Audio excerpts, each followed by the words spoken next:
Hello everyone, कैसे हैं सब लोग। आई होप सब लोग काफ़ी बढ़िया हैं और सी प्लस प्लस की ये डीएसए सीरीज काफ़ी ज़्यादा एंजॉय कर रहे हैं। सो आई एम संकेत Singh and I am back today with another lecture. और आज का lecture, trust me, one of the most interesting lectures में से एक होने वाला है। आज हम लोग रिकर्जन स्टार्ट करने वाले हैं।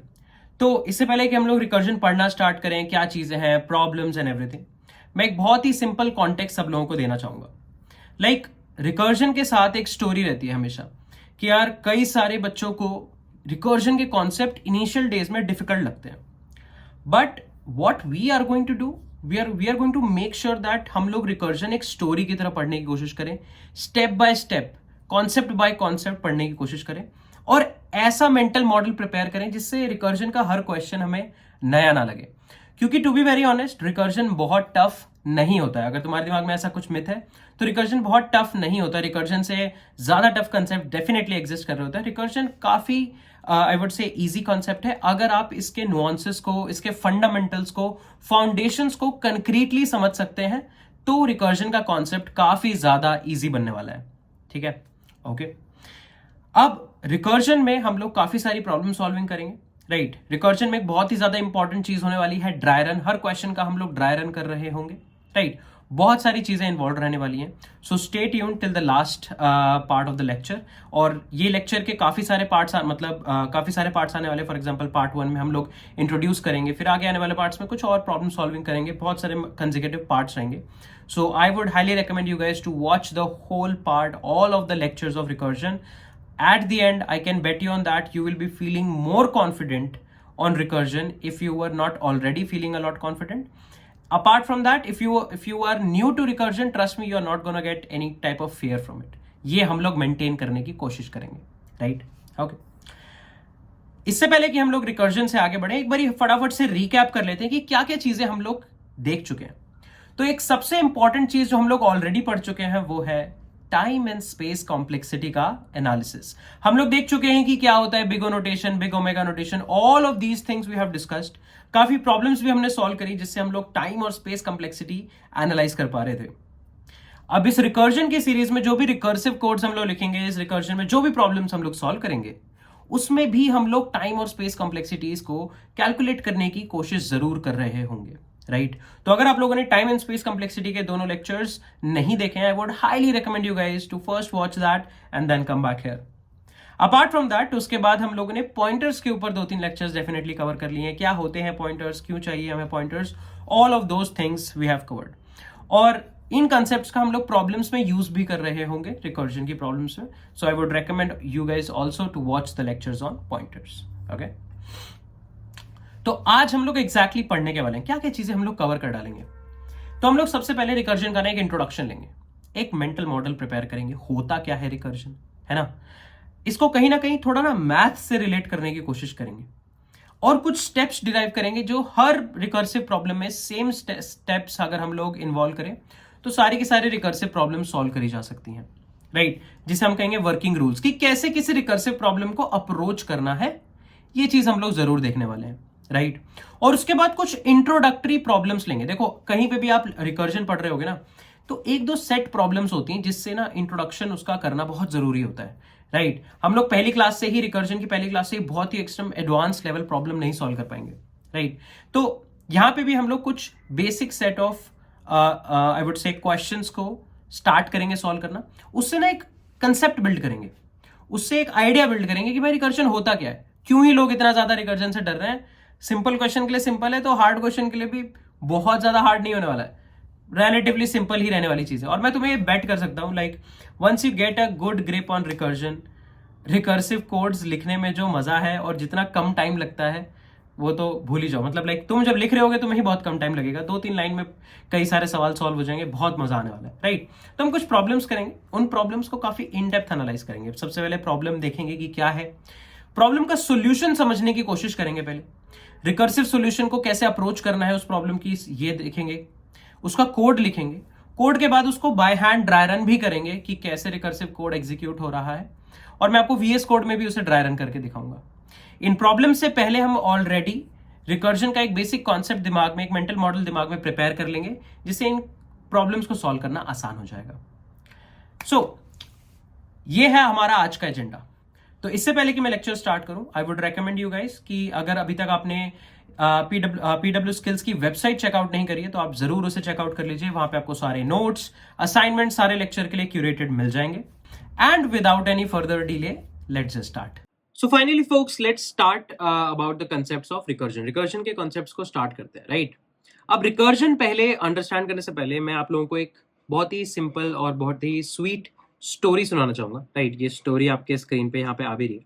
सो let's read out the story. एक बारी स्टोरी को पढ़ने की कोशिश करते हैं, because to be very honest, after some time when you guys will be well versed with recursion, जब थोड़ा रिकर्जन के कॉन्सेप्ट से थोड़ा और कॉन्फिडेंस आपको बिल्डअप हो जाएगा, थोड़ी क्लैरिटी ज्यादा आ जाएगी, तो जब आप दोबारा इस स्टोरी को पढ़ोगे तो आपको ये स्टोरी बहुत ज्यादा रिलेटेबल लगने वाली है, right? So what is the story? A child couldn't sleep, so her mother told a story about a little frog who couldn't sleep. So the little frog's mother told a story about a little bear who couldn't sleep. So the little bear's mother told a story about a little weasel who fell asleep, and the little bear fell asleep, and the little frog fell asleep, and the child fell asleep. Right?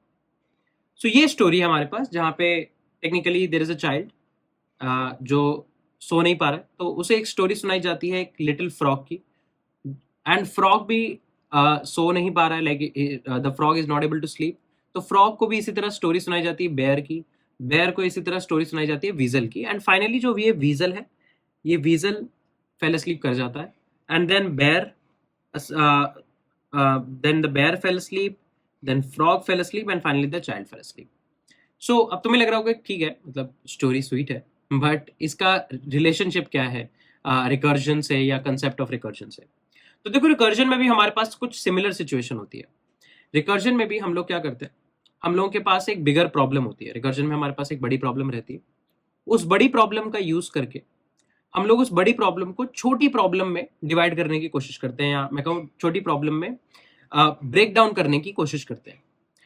फिर उस छोटी problem का भी solution में भी हमारे पास ना हो तो हम उस छोटी प्रॉब्लम को और छोटी प्रॉब्लम में ब्रेक डाउन करने की कोशिश करते हैं। फॉर एग्जाम्पल, यहाँ पे सबसे बड़ी प्रॉब्लम थी कि चाइल्ड सो नहीं पा रहा है, एक बच्चा है वो सो नहीं पा रहा है, तो फिर हमने उसको ब्रेक डाउन करा कि उसको एक फ्रॉग की स्टोरी सुनाई। फ्रॉग भी नहीं सो पा रहा है तो उसको ब्रेक डाउन करा कि उसे एक बेयर की स्टोरी सुनाई, and so on and so forth. So हम लोग के पास एक मेजर बड़ी प्रॉब्लम होती है, उसको हम छोटी प्रॉब्लम्स में ब्रेक डाउन करने की कोशिश करते हैं, राइट? इसी तरह का काम हम लोग कुछ रिकर्जन में कर रहे होते हैं।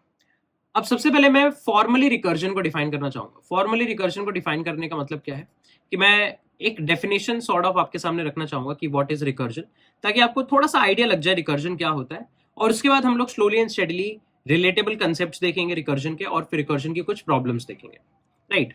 अच्छा, so what is recursion? What is recursion? So what we can say is that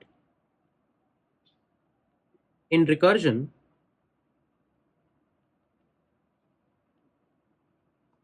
we try to solve a bigger problem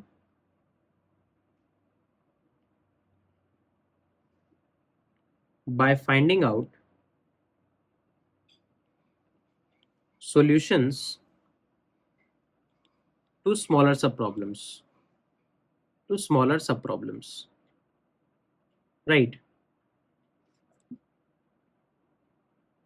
We represent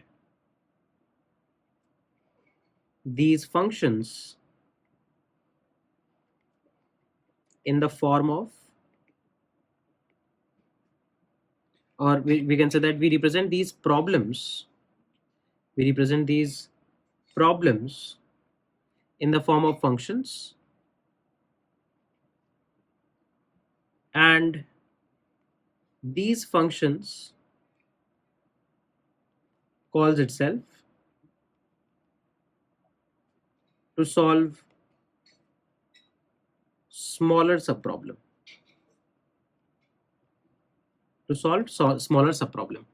अब डेफिनेशन देके तुम्हें काफी सारी चीजें लग रही होंगी कि अच्छा ये सब तो क्या है, बिगर प्रॉब्लम क्या है, स्मॉलर सब प्रॉब्लम क्या है, फिर किसे हम फंक्शन की फॉर्म में रिप्रेजेंट कर रहे हैं, फंक्शन कॉल्स इटसेल्फ, बहुत सारी चीजें मैंने बता दी हैं, राइट? तो चलो एक सिंपल एग्जांपल के तौर पे इसको समझने की कोशिश करते हैं। राइट, एक बहुत ही सिंपल एग्जांपल लेते हैं और उसके बाद हमें थोड़ी सी क्लैरिटी आने लगेगी. Now let's just take a concept of factorial. Factorial का कंसेप्ट लेते हैं. आई होप सबको फैक्टोरियल पता है. For example let's say if I write 5 factorial, this symbol of exclamation is factorial. तो मान लो अगर मैं 5 फैक्टोरियल लिखता हूं तो 5 फैक्टोरियल का मतलब क्या होता है? 5 इंटू 4 इंटू 3 इंटू 2 इंटू 1, यही होता है 5 फैक्टोरियल. राइट. अगर मैं यहां पे लिखता हूं 3 फैक्टोरियल, तो 3 फैक्टोरियल क्या होगा? 3 इंटू 2 इंटू 1, यही होगा 3 फैक्टोरियल. सो हमें फैक्टोरियल का मतलब पता है. तो मान लो we have to write a function that can calculate n factorial. Right, आपको एक नंबर गिवन होगा n और आपको एक ऐसा फंक्शन लिखना है जो n फैक्टोरियल कैलकुलेट करके ला पाए. अब कैसे लिख सकते हो? ठीक है, तो बहुत सारे तरीके हो सकते हैं.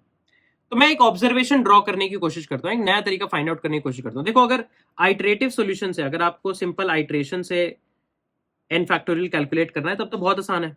आप आंसर को 1 से इनिशियलाइज करो और for int i equals to 1, i less than equal to n, i plus plus, और आप answer is equals to answer into i कर दो. फाइनली आपके आंसर वेरिएबल में फैक्टोरियल पड़ा होगा, 1 से लेकर n तक सब कुछ मल्टीप्लाई कर दो. ये एक सिंपल सॉल्यूशन, राइट. ये एक सिंपल सॉल्यूशन है, एक बेसिक आइटरेटिव सॉल्यूशन है जो हम लोग डेफिनेटली कर सकते हैं. Right. Now let's try to observe something. What is 4 factorial? 4 factorial is 4 into 3 into 2 into 1, right? This is the value of 4 factorial. And what is 5 factorial? 5 factorial is 5 into 4 into 3 into 2 into 1. Can I say that? What is 6 factorial? 6 factorial is 6 into 5 into 4 into 3 into 2 into 1. This is 6 factorial. ये 6 factorial है. अब तुम कहोगे sir ये factorials लिख के हमें क्या फायदा हो रहा है, क्या ऑब्जर्व क्या हो रहा है हमें? सो बहुत ही ध्यान से अगर आप देखो, ये वैल्यू क्या है? 4 into 3 into 2 into 1 is 4 factorial. ये वैल्यू 4 फैक्टोरियल है. और अगर आप 5 फैक्टोरियल को ध्यान से देखो तो 5 फैक्टोरियल में क्या लिखा हुआ है? 5 इंटू 4 इंटू 3 इंटू 2 इंटू 1. और अभी जस्ट हम लोगों ने देखा कि 4 into 3 into 2 into 1 is what? 4 factorial. तो क्या मैं 5 फैक्टोरियल को ऐसे लिख सकता हूं? Can I write 5 factorial is equals to 5 into, और इन सारी वैल्यूज की जगह मैं लिख दूं 4 फैक्टोरियल. राइट. आपको 5 फैक्टोरियल कैलकुलेट करना है. So can I write 5 factorial as 5 into 4 factorial, because 4 into 3 into 2 into 1 is what? 4 factorial. Similarly 6 factorial अगर आप देखो तो यहाँ पे 6 into 5 into 4 into 3 into 2 into 1, क्या ये वैल्यू 5 फैक्टोरियल के बराबर नहीं है? तो क्या मैं 6 फैक्टोरियल को 6 इंटू 5 फैक्टोरियल नहीं बुला सकता? राइट. तो अब यहां से सब चीजें समझने की कोशिश करो. 6 फैक्टोरियल कैलकुलेट करना हमारी बिगर प्रॉब्लम है. राइट. ये सॉल्व करना हमारी बिगर प्रॉब्लम है, जबकि 5 फैक्टोरियल इसके मुकाबले स्मॉलर सब प्रॉब्लम है, एक छोटी प्रॉब्लम है. और मैं ये कह सकता हूं 6 फैक्टोरियल का कैलकुलेशन, 6 फैक्टोरियल का कैलकुलेशन अपनी स्मॉलर सब प्रॉब्लम, अपने से जो छोटी सब प्रॉब्लम है उसकी कैलकुलेशन पे डिपेंडेंट है. तुम कहोगे डिपेंडेंट कैसे है? डिपेंडेंट ऐसे है कि अगर आपको 6 फैक्टोरियल की वैल्यू कैलकुलेट करके लानी है और किसी भी तरह आप 5 फैक्टोरियल, किसी भी तरह से आपको पता लग जाए कि 5 फैक्टोरियल की वैल्यू क्या है, anyhow any cost you are able to figure out what is 5 factorial, then you can just multiply it with 6. Similarly for 5 factorial, मान लो यहाँ पे 5 factorial एक बिगर प्रॉब्लम है, उस 5 फैक्टोरियल प्रॉब्लम के रिस्पेक्ट में 4 फैक्टोरियल वाली प्रॉब्लम स्मॉलर सब प्रॉब्लम है. राइट. ये एक छोटी प्रॉब्लम है. तो अगर आपको 5 फैक्टोरियल कैलकुलेट करना है and any how any cost आपको 4 फैक्टोरियल की वैल्यू पता लग जाए, तो कहने से इस 4 फैक्टोरियल की वैल्यू में मैं 5 का मल्टीप्लीकेशन दे दूंगा. सो this is the essence of recursion. Recursion में क्या होता है? आपकी जो भी बिगर प्रॉब्लम है आप उसको एक फंक्शन की फॉर्म में रिप्रेजेंट करते हो. Let's say f of n एक फंक्शन है, function to calculate n factorial. Right. मान लो एफ ऑफ एन एक फंक्शन है, तो आप क्या कहोगे कि एफ ऑफ एन डिनोट करता है एन फैक्टोरियल, और मुझे पता है एन फैक्टोरियल की वैल्यू क्या होती है. What is n factorial? N factorial is equals to n into n minus 1 factorial. यही वैल्यू होती है एन फैक्टोरियल की. तो मैं क्या कह सकता हूं कि यार अगर मुझे एफ ऑफ एन कैलकुलेट करके लाना है, so this is going to be equal to n into f of n minus 1. Can I say that? क्योंकि अगर f of n factorial calculate करता है तो f of n minus 1 factorial calculate करेगा, और अगर मुझे एक बार n minus 1 फैक्टोरियल कैलकुलेट करके मिल गया, मैं उसमें n का मल्टीप्लाई देके n फैक्टोरियल कर लेंगे. Can I say that? तो यहां पे उस डेफिनेशन का एसेंस आ रहा है कि यार मेरी बिगर प्रॉब्लम थी for example n factorial calculate करना. So see I wrote it right that we try to solve a bigger problem by finding solution to smaller sub problem. अब f ऑफ n के मुकाबले में f of n minus 1 एक smaller sub problem है, इसके मुकाबले एक छोटी सब प्रॉब्लम. तो हम लोग इस बिगर प्रॉब्लम को एक फंक्शन की फॉर्म में रिप्रेजेंट करते हैं. हम लोग ट्राई करते हैं कि इस फंक्शन को किसी तरह से रिप्रेजेंट किया जा सके. राइट, अब इस फंक्शन की इंप्लीमेंटेशन क्या होगी, तो वो हम लोग ऑब्जर्वेशन और प्रॉब्लम के लॉजिक के बेसिस पे लेकर आते हैं. डिफरेंट प्रॉब्लम में डिफरेंट लॉजिक होगा. यहां पे लॉजिक क्या है कि अगर आपको किसी भी तरह f ऑफ n माइनस 1 पता लग जाए, आपको any how any cost f of n minus 1 की वैल्यू पता लग जाए, उस वैल्यू में आप n का मल्टीप्लायर दोगे और आपको f ऑफ n पता लग जाएगा. Can I say that? अब ऐसा नहीं है f ऑफ n माइनस 1 की वैल्यू ऑटोमेटिकली कहीं से आ जाएगी. कंप्यूटर ऑफ कोर्स प्रोसेस करेगा, कंप्यूट करेगा. राइट, तो हम लोग देखेंगे कि एक्चुअली इसका कंप्यूटेशन हो कैसे रहा है. बट ये रिलेशनशिप क्या डिनोट करता है? ये रिलेशनशिप रिकर्जन डिनोट कर रहा है. ये रिलेशनशिप रिकर्जन डिनोट कर रहा है कि यार रिकर्जन में एक फंक्शन दोबारा खुद को ही कॉल करता है with let's say a different parameter. A function calls itself is recursion. Right, अब तुम्हें लग रहा होगा अच्छा ठीक है, मतलब फैक्टोरियल वाले केस में तो बढ़िया लग रहा था कि भाई n फैक्टोरियल कैलकुलेट करके लाना है, छोटी प्रॉब्लम ही होगी n माइनस 1 फैक्टोरियल को कैलकुलेट करना. अगर वो कहीं से भी कैलकुलेट करके मिल गया तो आप n का मल्टीप्लायर दे दोगे. ठीक है, बट इस सबको सोचना कैसे, like how can we think about all of this on your own in a new problem, इसके ऊपर हम लोग बात करने वाले हैं. अब इस चीज को समझने के लिए जो सबसे इंपॉर्टेंट कंसेप्ट आपको समझने की जरूरत है वो है PMI, principal of mathematical induction.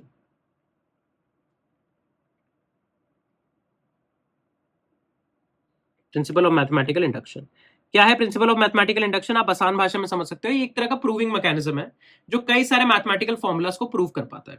For example let's say we try to prove some of first n natural numbers is n into n plus 1 by 2. Right, तो हमें क्या प्रूफ करना है कि पहले n नेचुरल नंबर्स का सम n into n plus 1 by 2 होता है. अब इस चीज को प्रूफ करना बहुत आसान है मैथमेटिकल इंडक्शन का यूज करके. आप लोगों ने 10th 11th क्लास में मैथमेटिकल इंडक्शन खुद पढ़ा भी होगा.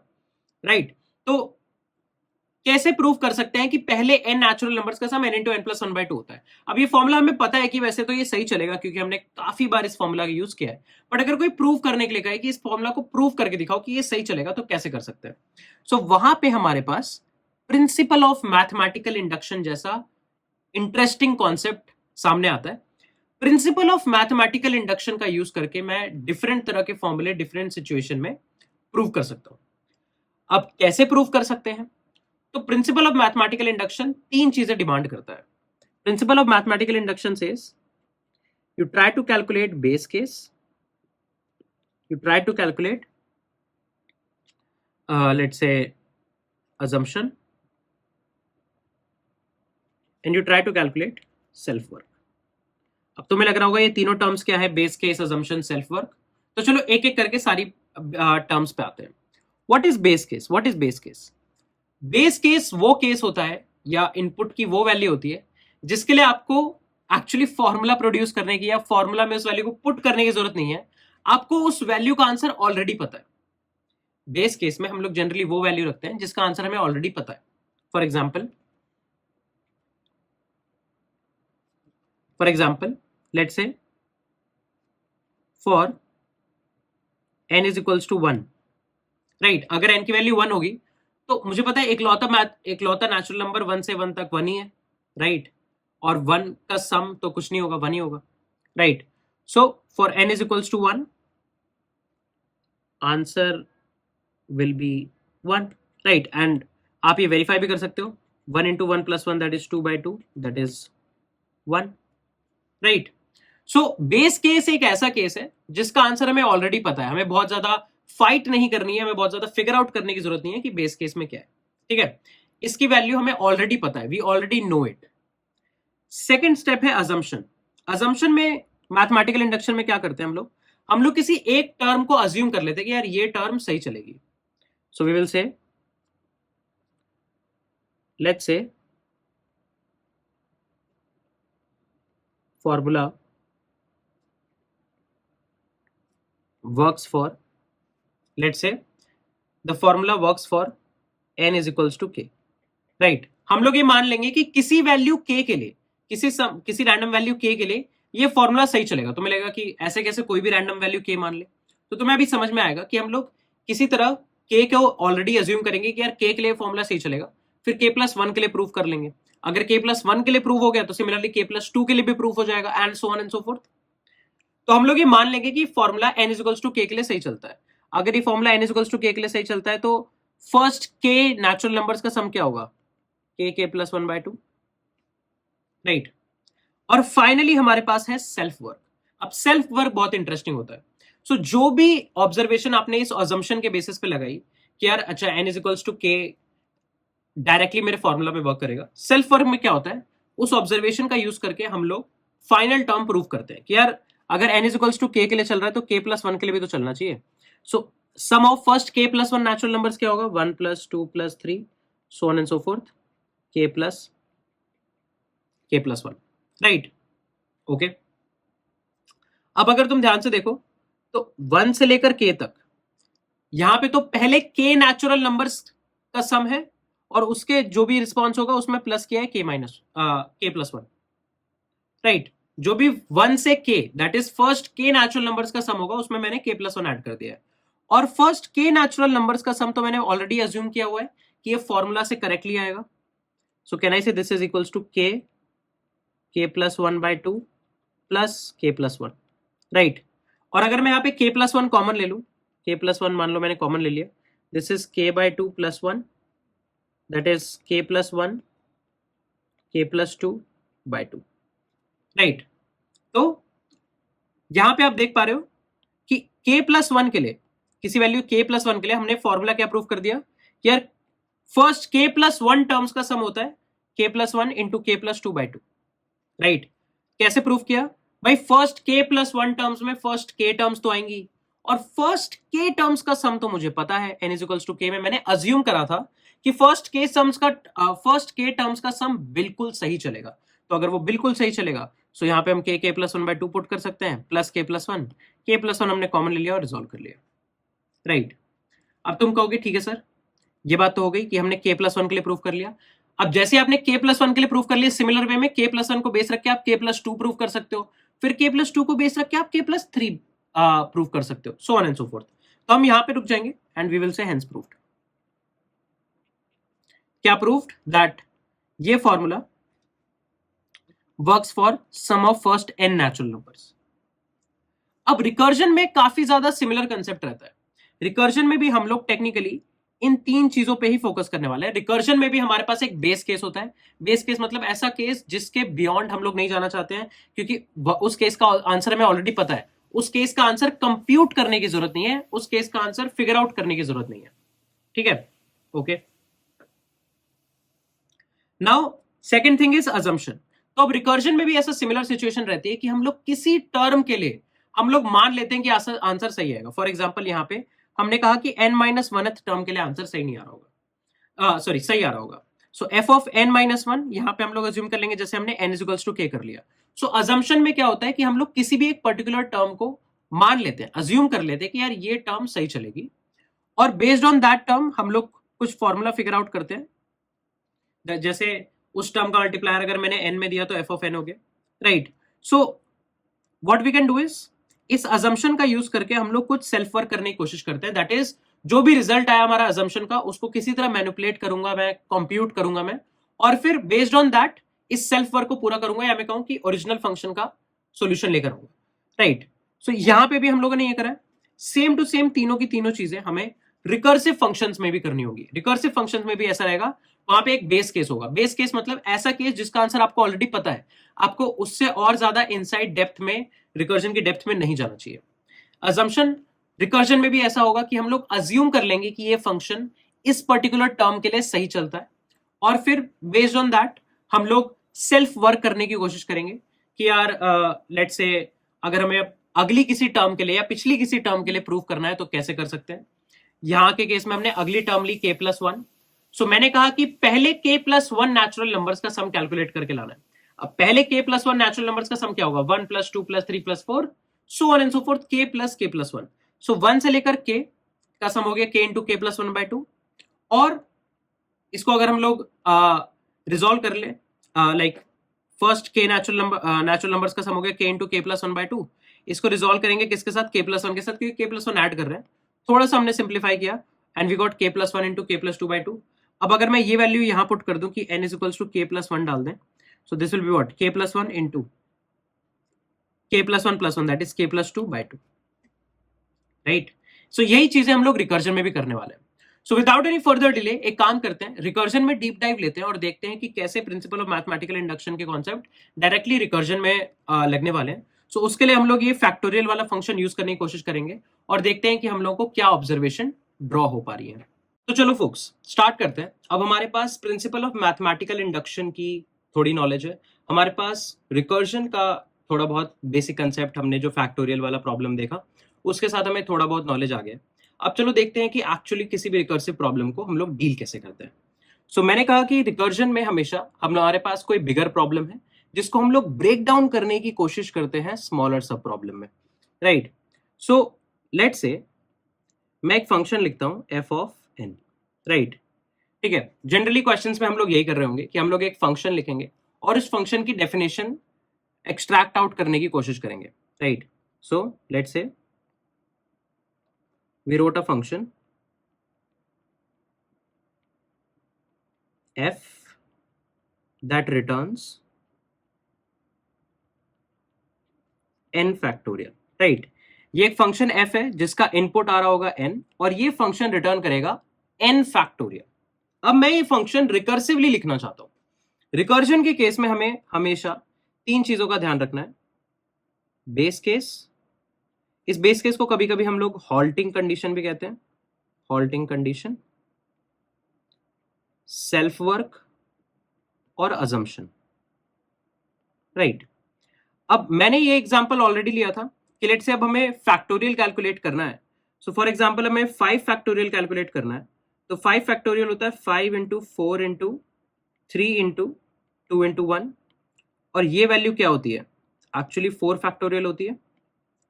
तो अगर मुझे 5 फैक्टोरियल कैलकुलेट करना है और किसी भी तरीके से मुझे 4 फैक्टोरियल मिल जाए तो मैं उसमें 5 का मल्टीप्लायर दे दूंगा, राइट। मैं 5 का मल्टीप्लिकेशन करूंगा तो 5 × 4 फैक्टोरियल की वैल्यू क्या हो जाएगी, 5 फैक्टोरियल।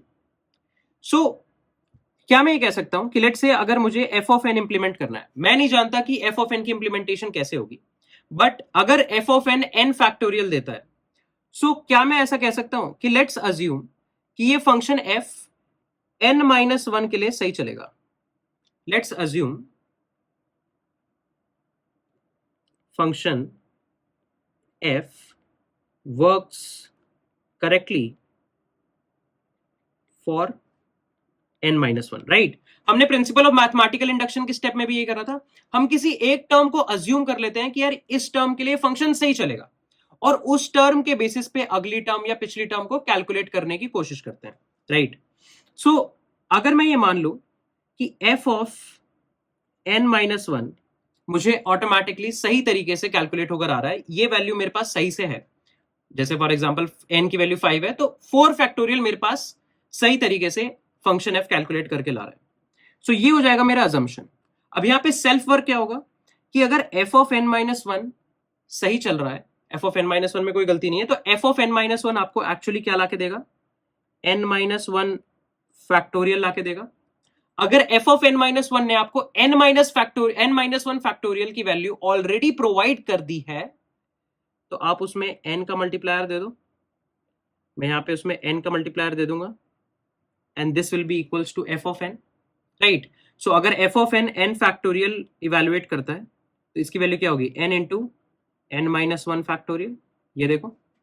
सो क्या मैं कह सकता हूं ये फंक्शन खुद को कॉल कर रहा है बट पैरामीटर डिफरेंट है। पैरामीटर डिफरेंट होने से क्या हो रहा है, n एक बिगर प्रॉब्लम को रिप्रेजेंट करता है, n-1 एक स्मॉलर सब प्रॉब्लम को रिप्रेजेंट करता है, राइट। सो यहाँ पे फंक्शन को इसको इटसेल्फ कॉल कर रहा है, तो ये f(n-1) मैंने अज्यूम कर लिया, this is the part of assumption, and this whole product is a part of self work,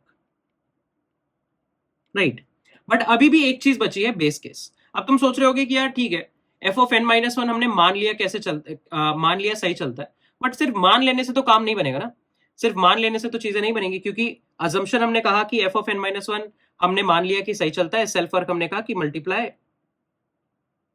N and f of n minus one. But actually f of n minus one चल कैसे रहा है? तो मान लो कि यार 5 फैक्टोरियल के लिए तुमने किसी तरह अज्यूम किया, तुमने 5 फैक्टोरियल के लिए अज्यूम किया कि कहीं से तुम्हें 4 फैक्टोरियल मिल जाए, उसमें तुम 5 का मल्टीप्लायर दे दोगे.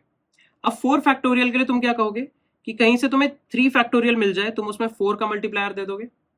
3 फैक्टोरियल के लिए तुम कह सकते हो कि मुझे कभी कहीं से 2 फैक्टोरियल की वैल्यू मिल जाए, ऑटोमेटिकली कैलकुलेट होकर आ जाए कि 2 फैक्टोरियल क्या है, मैं उसमें 3 का मल्टीप्लायर दे दूंगा. 2 फैक्टोरियल के लिए मैं कहूंगा कि भाई मुझे पता लग जाए 1 फैक्टोरियल क्या है, और उसमें 2 का मल्टीप्लायर दे दूंगा. और ये 1 फैक्टोरियल क्या मैं कह सकता हूं हमारा बेस केस है. क्या मैं कह सकता हूं कि n इज इक्वल्स टू 1 एक ऐसी वैल्यू है जिसके लिए हमें कोई कंप्यूटेशन करने की जरूरत नहीं है, हमारे पास ऑलरेडी ये वैल्यू प्रेजेंट है. सो 1 factorial, if n is equals to 1 then 1 factorial is equals to 1, right? If n represents n factorial, 1 factorial की वैल्यू 1 होती है, ये बात हमें पता है. अब अगर 1 फैक्टोरियल की वैल्यू 1 होती है, सो 1 into 2 is what? 2. So 2 factorial की वैल्यू कंप्यूट होकर आ गई हमारे पास. हमने सोचा था ना कि 2 फैक्टोरियल किसी भी तरीके से मिल जाए, तो 2 फैक्टोरियल कहीं ना कहीं तो कैलकुलेट होगा. सो 2 into 1 फैक्टोरियल से कैलकुलेट होगा, और 1 फैक्टोरियल का आंसर हमें पता है. तो 2 फैक्टोरियल का आंसर आ गया 2. अब 3 into 2 क्या होगा? 6. तो हम यहां से रिटर्न कर देते हैं 6. अब 4 into 6 क्या होगा? 4 into 6 क्या होगा? 24. तो हम यहां रिटर्न कर देते हैं 24. और 24 into 5 क्या होगा? 120. तो हमने रिटर्न कर दिया 120, और 120 हमारा सही आंसर है. 5 फैक्टोरियल की वैल्यू 120 होती है. So this will be our base case. हमारा बेस केस ये होगा कि n is equals to 1, f of n is equals to 1, right. For n is equals to 1, f of n की value क्या हो जाएगी? 1. ये हमारा बेस केस है. तो इसी तरीके से एक्चुअली रिकर्सिव प्रॉब्लम प्रोसीड होती है. अब ये हमने मैथमेटिकल फॉर्म में तो देख लिया, राइट. ये हमने मैथमेटिकल फॉर्म में देख लिया, थोड़ा फंक्शन f वगैरह के फॉर्म में लिख के देख लिया, बट हम तो प्रोग्रामिंग कर रहे हैं, राइट. इसे कोड कैसे करेंगे? सो देखो, ये जो मैथमेटिकल रिलेशनशिप आपने लिखा है, इसे हम कहते हैं रेकरेंस रिलेशन. इसे कहते हैं रेकरेंस रिलेशन. रेकरेंस रिलेशन क्या होती है कि आपके रिकर्सिव प्रॉब्लम्स को मैथमेटिकल फॉर्म में रिप्रेजेंट करती है. ऐसी इक्वेशन को रेकरेंस रिलेशन कहते हैं, ठीक है. अब हमेशा जब भी हम लोग कोई रिकर्सिव प्रॉब्लम सॉल्व कर रहे होंगे ना, तो हम लोग बस ये रेकरेंस रिलेशन को फिगर आउट करने की कोशिश करेंगे, क्योंकि देखो मोस्टली लॉजिक तो हमारा बन ही है, हमें बस ये देखना है इसे कोड कैसे करना है. एक बार ही आपने रेकरेंस रिलेशन को फिगर आउट कर लिया तो इसको कोड करना बहुत आसान होगा, क्योंकि C++ में, जावा में, किसी भी लैंग्वेज में आप कोड करना चाहते हो, वहां पे भी फंक्शंस का कॉन्सेप्ट होता है, राइट. और यहां पे भी तो हमने सब कुछ फंक्शन के फॉर्म में रिप्रेजेंट किया है, तो चीजें बहुत आसान हो जाएंगी. तो मैं क्या कर सकता हूं, मैं कह सकता हूं कि यार आप एक फंक्शन लिखो int f, जो कि एक वैल्यू लेगा int n, है ना. हमने एक फंक्शन लिखा था f of n, जिसकी वैल्यू क्या थी? n into f of n minus 1. तो मैं ये फंक्शन लिखूंगा, और इस फंक्शन की वैल्यू पता है क्या होगी? इस फंक्शन की वैल्यू होगी let's say int answer is equals to n into f of n minus 1, and we can say return answer, right. इस फंक्शन का आंसर क्या होगा? n into f of n minus 1. और इस रिकर्स, ये तुम्हारा यहां पे क्या हो गया? ये हो गया तुम्हारा अजम्पशन, ये पूरा प्रोडक्ट हो गया तुम्हारा सेल्फ वर्क. तो बेस केस तुम कहां लिखोगे? बेस केस यहां लिखोगे कि if n is equals to 1, return 1, right. कि यार अगर n की वैल्यू 1 है तो f of 1 1 ही होता है, राइट. ये तुम्हारा पूरा C++ कोड बन गया है. देखो मैंने कुछ नहीं करा, जो रेकरेंस थी मैंने एज इट इज लिख दी, रेकरेंस एज इट इज लिख ली रेकरेंस. यहाँ पे मैंने आंसर वेरिएबल में स्टोर करा है. तुम चाहो तो अवॉइड कर सकते हो, लाइक तुम चाहो तो डायरेक्टली रिटर्न कर सकते हो, एक लाइन बच जाएगी हमारी. बट अगर तुम देखो बेस केस का बचा के अलावा जो भी पार्ट है एग्जैक्टली मैंने रेकरेंस में से लिख दिया है.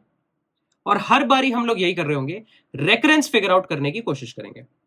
अब ये लिख तो दिया हमने, बट ये कोड चलता कैसे है, ये कोड चलेगा कैसे, ये सोचने की बात है, right. So let's say this is line number 1, this is line number 2, this is line number 3, line number 4, line number 5, line number 6, ठीक है। ऐसे हमने कहीं पे कोड लिखा है।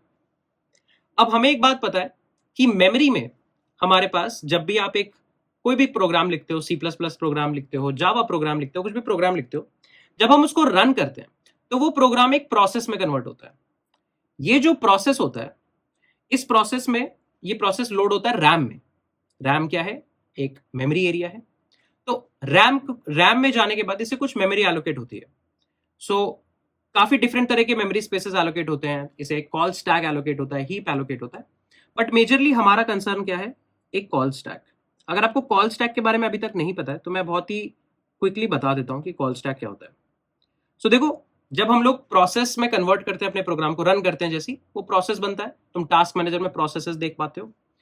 सो जब भी प्रोसेस बनता है, उस प्रोसेस में जब भी कोई फंक्शन कॉल होती है, वो फंक्शन कॉल मेमोरी में इस कॉल स्टैक में ऐड होती है। स्टैक एक तरह का लीनियर डेटा स्ट्रक्चर है जो क्या सपोर्ट करता है? Last in first out. जैसे स्टैक ऑफ प्लेट्स, तो जो सबसे लास्ट में प्लेट रखी होती है, लोग सबसे पहले उसी को उठाते हैं, बीच से कुछ नहीं उठा सकते, right. Stack of books, right. So similarly we will be having a stack of functions, कि भाई पहले एक फंक्शन कॉल होगा, पहले एक फंक्शन कॉल होगा, फिर लेट्स से उस फंक्शन के अंदर से एक और फंक्शन कॉल होगा, उस फंक्शन के अंदर से एक और फंक्शन कॉल हुआ। सो जैसे ही कोई भी फंक्शन कॉल होता है, किसी भी मोमेंट पे कहीं पे भी अगर कोई फंक्शन कॉल हो रही है, तो उस फंक्शन कॉल की वजह से मैं एक एंट्री बनाऊंगा स्टैक में, कॉल स्टैक में, और ये एंट्री कहलाएगी स्टैक फ्रेम, ठीक है। तो टेक्निकली पहला फंक्शन जो हमारे C++ प्रोग्राम में एग्जीक्यूट होता है वो क्या होता है? मेन फंक्शन होता है। तो मेन के लिए कॉल स्टैक डल रहा होगा, और मेन में से लेट से मैं f को कॉल करूंगा, लेट से फॉर f ऑफ 4। मैंने f ऑफ 4 का कॉल किया। तो अब देखो यहां पे मैंने फंक्शन कॉल करी है, इंट मेन कुछ ऐसा लिखा होगा मेरा, int main call for f of 4, let say int I is equals to f of 4, return 0, right. So मैंने f of 4 के लिए लेट से कॉल किया। अब जैसे ही एक फंक्शन कॉल दिखेगी, यहां पे एक फंक्शन कॉल है, फंक्शन कॉल का मतलब एक new entry in the call stack. यही एंट्रीज जो है ये क्या है? Stack frame. स्टैक फ्रेम में होता क्या है? स्टैक फ्रेम में तुम्हारे फंक्शन के जो भी लोकल वेरिएबल है, उसका लोकल स्कोप है, ये सारी चीजें रहती हैं। करंटली फंक्शन कौन सी लाइन को एग्जीक्यूट कर रहा है, इस बात का डेटा भी रहता है स्टैक फ्रेम में। तो चलो देखते हैं एक्चुअली क्या हो रहा है। सो मैंने फंक्शन f कॉल किया और पैरामीटर पास किया 4। तो अगर मैं फंक्शन f कॉल करूं पैरामीटर 4 के साथ, तो एक लोकल वेरिएबल बनेगा n, जिसकी वैल्यू क्या हो जाएगी? 4, राइट। लाइन नंबर 2 से एग्जीक्यूशन स्टार्ट होगा इस फंक्शन का। सबसे पहली लाइन क्या कहती है? क्या n की वैल्यू 1 के बराबर है? इसमें क्या n की वैल्यू 1 के बराबर है? क्या 4 1 के बराबर है? जी नहीं, राइट। तो ये इफ का चेक एग्जीक्यूट नहीं होगा। सो सेकंड लाइन के बाद मैं सीधा लाइन नंबर 4 पे आ जाऊंगा, और यहां पे मेन फंक्शन वेट करेगा, क्योंकि मेन फंक्शन के ऊपर एक फंक्शन है, और जब तक ऊपर के सारे फंक्शन एग्जीक्यूट नहीं हो जाते, नीचे के फंक्शन का एग्जीक्यूशन रिज्यूम नहीं होगा। तो ये फंक्शन अभी इस f4 की लाइन पे वेट कर रहा है, और हम लोग इस फंक्शन को एग्जीक्यूट कर रहे हैं जिसमें इफ का चेक तो एग्जीक्यूट नहीं हुआ। अब मैं आया लाइन नंबर 4 पे। लाइन नंबर 4 में मैं एक वेरिएबल बना रहा हूं आंसर, जिसकी वैल्यू क्या है? n इंटू, n की वैल्यू क्या है? 4 into f of n minus 1। अब यहां पे आप देखो एक फंक्शन कॉल है। जैसे ही मैं एक फंक्शन कॉल देखूंगा, मैं क्या करूंगा? स्टैक फ्रेम ऐड करूंगा कॉल स्टैक में। तो देखो ये फंक्शन कॉल कहां हो रही है? लाइन नंबर 4 में हो रही है। तो अभी हम लोग लाइन नंबर 4 को एग्जीक्यूट कर रहे थे, और एक फंक्शन कॉल हो गई, और फंक्शन कॉल के लिए वैल्यू क्या पास करी? n minus 1। n is 4, 4 minus 1 is 3। तो अब हमने एक फंक्शन कॉल कर दिए, तो एक नया स्टैक फ्रेम ऐड हो गया। तो ये जो सेकंड स्टैक फ्रेम था, ये वेट करेगा लाइन नंबर 4 पे, ये आगे नहीं बढ़ सकता, क्योंकि अब इसके ऊपर कुछ और फंक्शंस हैं, इसके ऊपर कुछ और स्टैक फ्रेम्स हैं। जब तक वो एग्जीक्यूट नहीं हो जाते, जब तक उनका एग्जीक्यूशन खत्म नहीं हो जाता, ये फंक्शन एग्जीक्यूट नहीं हो सकता, राइट। चलो ठीक है, f ऑफ 3 पे आ गए। ये लाइन नंबर 4 पे वेट कर रहा है। f ऑफ 3, यहां पे n की वैल्यू 3 है, सो एक नया लोकल वेरिएबल बना, n इज इक्वल्स टू 3। पहली लाइन क्या एग्जीक्यूट होगी? क्या 3 की वैल्यू 1 के बराबर है? नहीं। सो इफ का चेक एग्जीक्यूट नहीं होगा, मैं सीधा लाइन नंबर 4 पे आ जाऊंगा। लाइन नंबर 4 पे एक वेरिएबल बनाते हैं, answer is equals to n. N की वैल्यू क्या है 3 into again a function call. देखो एक और फंक्शन कॉल हो गई है। जैसे ही फंक्शन कॉल होगी इसका मतलब एक स्टैक फ्रेम ऐड होगा। स्टैक फ्रेम ऐड होने का मतलब यहाँ पे n की वैल्यू क्या थी 3, सो 3 - 1 is 2, सो f of 2 के लिए कॉल चली जाएगी। Can I say that? और ये लाइन कहाँ एग्जीक्यूट हो रही थी? लाइन नंबर 4 पे। सो ये वाला कॉल स्टैक का स्टैक फ्रेम भी लाइन नंबर 4 पे था, और लाइन नंबर 4 पे एक फंक्शन कॉल हो गई, तो ये लाइन नंबर 4 पे वेट करेगा। ये वाला स्टैक फ्रेम भी इस वाले स्टैक फ्रेम की तरह लाइन नंबर 4 पे वेट करेगा। जब ऊपर के सारे फंक्शंस कंप्लीट हो जाएंगे तो ये वापस आएगा और लाइन नंबर 4 से एग्जीक्यूशन रिज्यूम होगा, रीस्टार्ट नहीं होगा, रिज्यूम होगा। सो अब देखो f of 2 है, सो एक नया वेरिएबल बना n is equals to 2। क्या 2 की वैल्यू 1 के बराबर है? नहीं है, राइट। f of 2 क्या रिप्रेजेंट करता है? भाई मैं 2 फैक्टोरियल कैलकुलेट करके लाना चाहता था। f of 3 कहते हैं 3 फैक्टोरियल लाना चाहता था। सो अभी तक ना मेरे पास 4 फैक्टोरियल आया, ना 3 फैक्टोरियल आया, ना 2 फैक्टोरियल आया। क्यों? क्योंकि 4 फैक्टोरियल 3 फैक्टोरियल पे डिपेंड कर रहा है, 3 फैक्टोरियल 2 फैक्टोरियल पे डिपेंड करता है।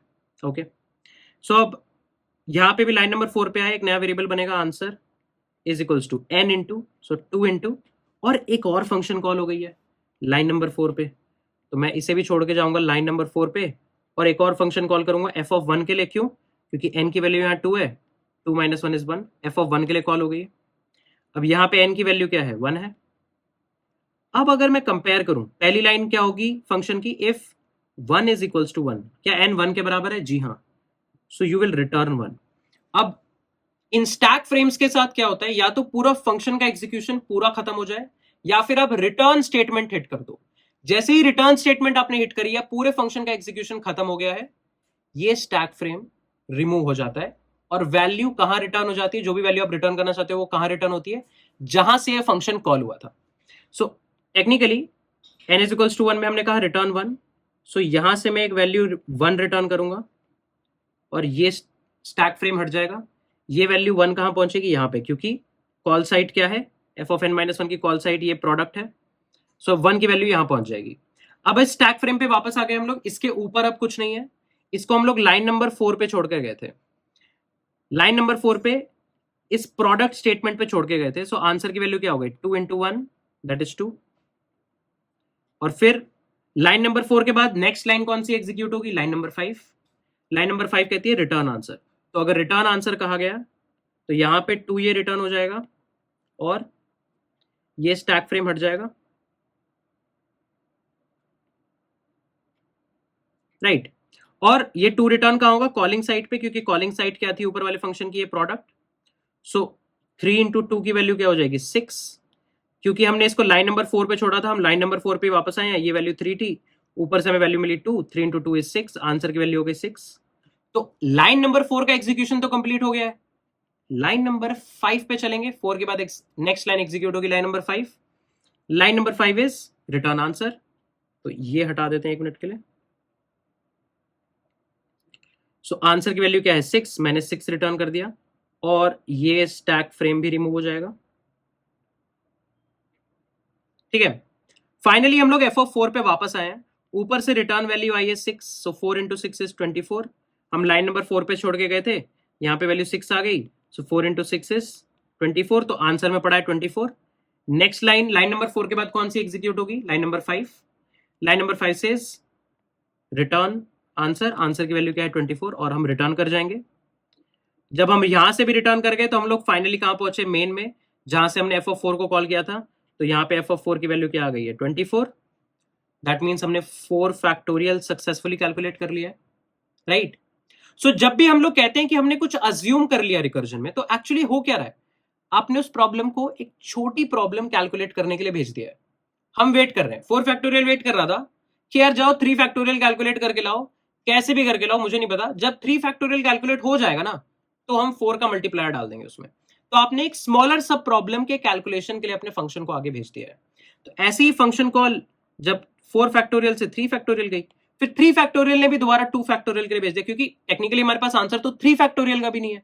तो 3 फैक्टोरियल 2 फैक्टोरियल के भेजेगा, आंसर तो 2 फैक्टोरियल का भी नहीं है, सो 2 फैक्टोरियल 1 फैक्टोरियल कैलकुलेट करेगा। और 1 फैक्टोरियल हमारा बेस केस है, क्योंकि हमें 1 फैक्टोरियल f of 1 की वैल्यू हमें ऑलरेडी पता है, दैट इज इक्वल्स टू 1।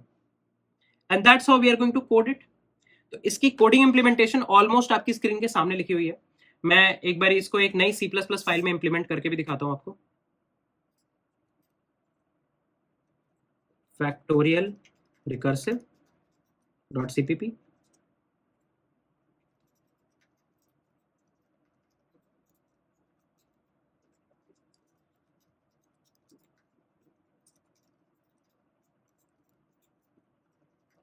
ठीक है, तो चलो एक काम करते हैं.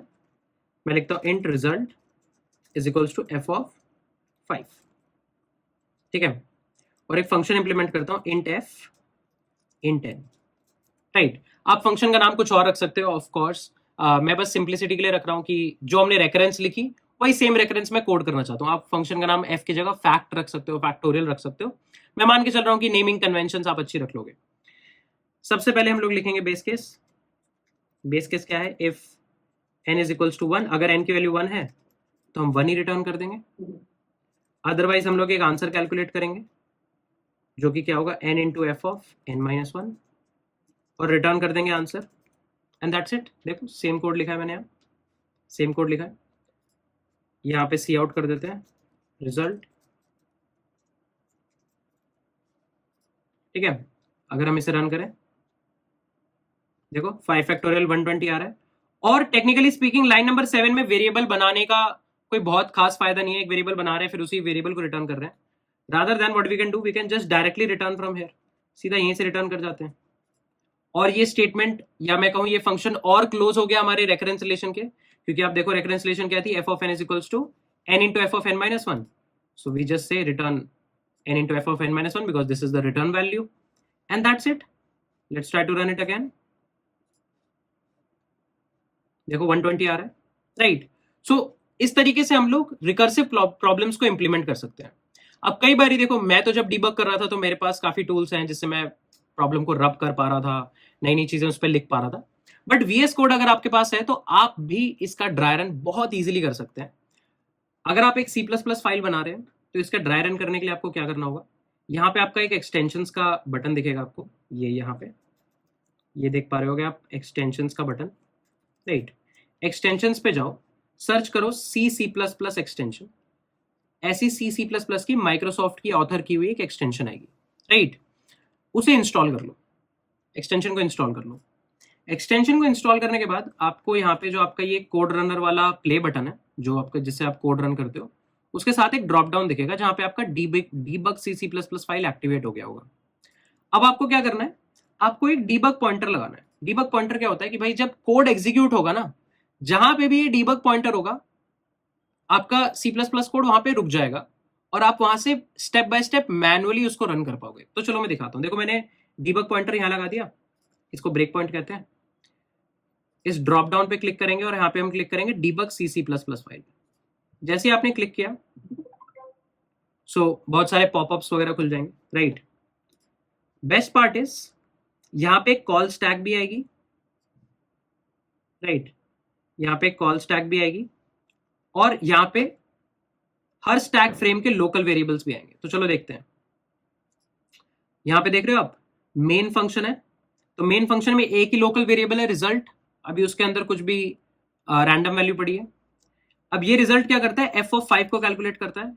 यहाँ पे आप लोग कंट्रोल्स देख पा रहे होगे. ये कंट्रोल है प्रोग्राम को स्टॉप करने का, ये रीस्टार्ट करने का. यहाँ पे दो बटन है, step in step out. Step in मतलब अगर कहीं फंक्शन कॉल है और आपने स्टेप इन क्लिक कर दिया तो आप उस फंक्शन कॉल के अंदर चले जाओगे. अगर आपने स्टेप ओवर क्लिक कर दिया तो वो फंक्शन के अंदर नहीं जाओगे, आप उस फंक्शन के कॉम्पिटिशन हो जाएगा और आप नेक्स्ट लाइन में आ जाओगे. सो हम स्टेप इनटू करते हैं. तो देखो स्टेप इनटू किया तो फंक्शन एफ में चले गए. और यहाँ पे अगर तुम कॉल स्टैक देखो, ये अगर तुम कॉल स्टैक देख पा रहे हो, तो पहले हमारे पास सिर्फ मेन था, अब हमारे पास एक एफ की कॉल भी आ गई है. Can I say that? तो देखो, अब जैसे मैंने एफ की कॉल करी, एक लोकल वेरिएबल बन गया एन, जिसकी वैल्यू क्या है 5. लाइन नंबर 6 पे मैंने चेक करा क्या 5 1 के बराबर है, नहीं है, तो ये इफ का चेक एग्जीक्यूट नहीं हुआ. और यहाँ पे एक और फंक्शन कॉल है. देखो अभी यहाँ पे आप देखोगे तो एक मेन है और एक एफ है. अब यहाँ पे मैं करता हूँ स्टेप इनटू. तो अब अगर आप यहाँ पे ध्यान से देख पाओ तो अब आपके पास 3 फंक्शन कॉल्स हैं. ये एक मेन, ये एक एफ और एक और एफ आ गया. और इस f में n की वैल्यू क्या है 4 है। देखो पुराने वाले f में n की वैल्यू क्या थी 5 थी, मेन में एक रिजल्ट था खाली, इसमें n की वैल्यू क्या है 4 है। क्या 4 1 के बराबर है? नहीं है।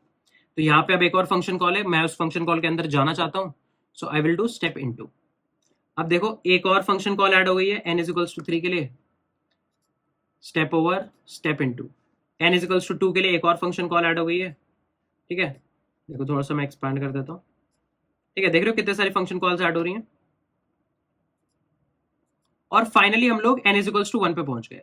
जैसे आप n इज इक्वल्स टू 1 पे पहुंचे, आप रिटर्न कर गए, तभी आप लास्ट लाइन में आ गए हो, आप रिटर्न कर गए हो। और देखो अब एक फंक्शन कॉल कम हो गई है। जैसे एक फंक्शन कॉल कम हुई, आप वापस आ गए किसमें?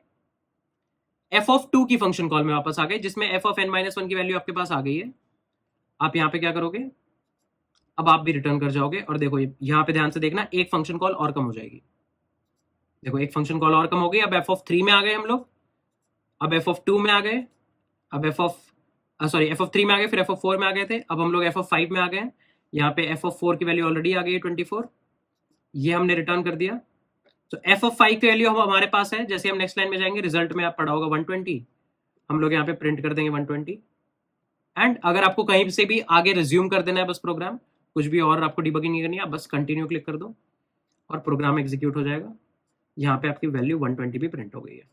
सो ऐसे आप लोग रिकर्सिव कोड्स को डिबग कर सकते हो। ये हेल्पफुल रहता है, कभी कभी आपको डिबगिंग करनी पड़ सकती है, तो रिकर्सिव कोड्स की डिबगिंग थोड़ी सी हेल्पफुल रहती है, राइट। सो ये तो बात हो गई कि फैक्टोरियल फंक्शन हमने कैसे लिखा। अब हम लोग ऑलरेडी टाइम और स्पेस कॉम्प्लेक्सिटी के वर्ल्ड से वापस आ चुके हैं। अब हमें पता है हर फंक्शन जब एग्जीक्यूट होता है तो कुछ टाइम लेता है, कुछ स्पेस लेता है। तो यहां पे स्पेस क्या होगा? अगर आप बहुत ही ध्यान से देखो तो सबसे पहले स्पेस की बात करते हैं, टाइम से पहले स्पेस की बात करते हैं। हर रिकर्सिव कोड में कहीं ना कहीं स्पेस कॉम्प्लेक्सिटी तो आती ही आती है। क्यों? क्योंकि आपके पास देखो, इस फंक्शन में आपने कोई एरे नहीं बनाई, कुछ नहीं बनाया, आपने बस वेरिएबल्स वगैरह बनाए, राइट। वो इंडिपेंडेंट है एन के इनपुट से। बट एन की इनपुट पे एक चीज डिपेंडेंट है कि आपने कितने स्टैक फ्रेम बनाए। अब ये स्टैक फ्रेम रैम में बन रहे हैं तो कुछ मेमोरी ले रहे हैं, मेमोरी ले रहे हैं मतलब स्पेस कॉम्प्लेक्सिटी इंट्रोड्यूस हो रही है। तो अगर आप ध्यान से देखो, आपने एफ ऑफ 4 के लिए एफ ऑफ 3 कॉल किया था, फिर एफ ऑफ 2 कॉल किया था, फिर एफ ऑफ 1 कॉल किया था। तो कहना ही से कि आपने एन रिकर्सिव कॉल्स करी हैं 4 से 1 तक। एन रिकर्सिव कॉल्स का मतलब एन स्टैक फ्रेम्स, राइट। तो डेफिनेटली आपकी स्पेस ऑर्डर ऑफ एन तो है ही है। अब हर स्टैक फ्रेम में आप बस लोकल वेरिएबल्स बना रहे हो, तो एक स्टैक फ्रेम के अंदर कोई बहुत ज्यादा डेटा यूज नहीं हो रहा है, बस वेरिएबल्स हैं, तो वो तो कांस्टेंट है। सो अगर हर स्टैक फ्रेम में आप बस कांस्टेंट स्पेस ले रहे हो और एन सच स्टैक फ्रेम्स हैं, सो स्पेस कॉम्प्लेक्सिटी हो गई order of n, as simple as that. साथ ही साथ टाइम क्या होगा? अब टाइम के लिए एक सिंपल चीज है, टाइम कॉम्प्लेक्सिटी निकालने के लिए, किसी भी रिकर्सिव कोड की टाइम कॉम्प्लेक्सिटी निकालने के लिए आपको एक सिंपल चीज देखनी है कि number of times function is called multiplied by time consumed in one single function call, right।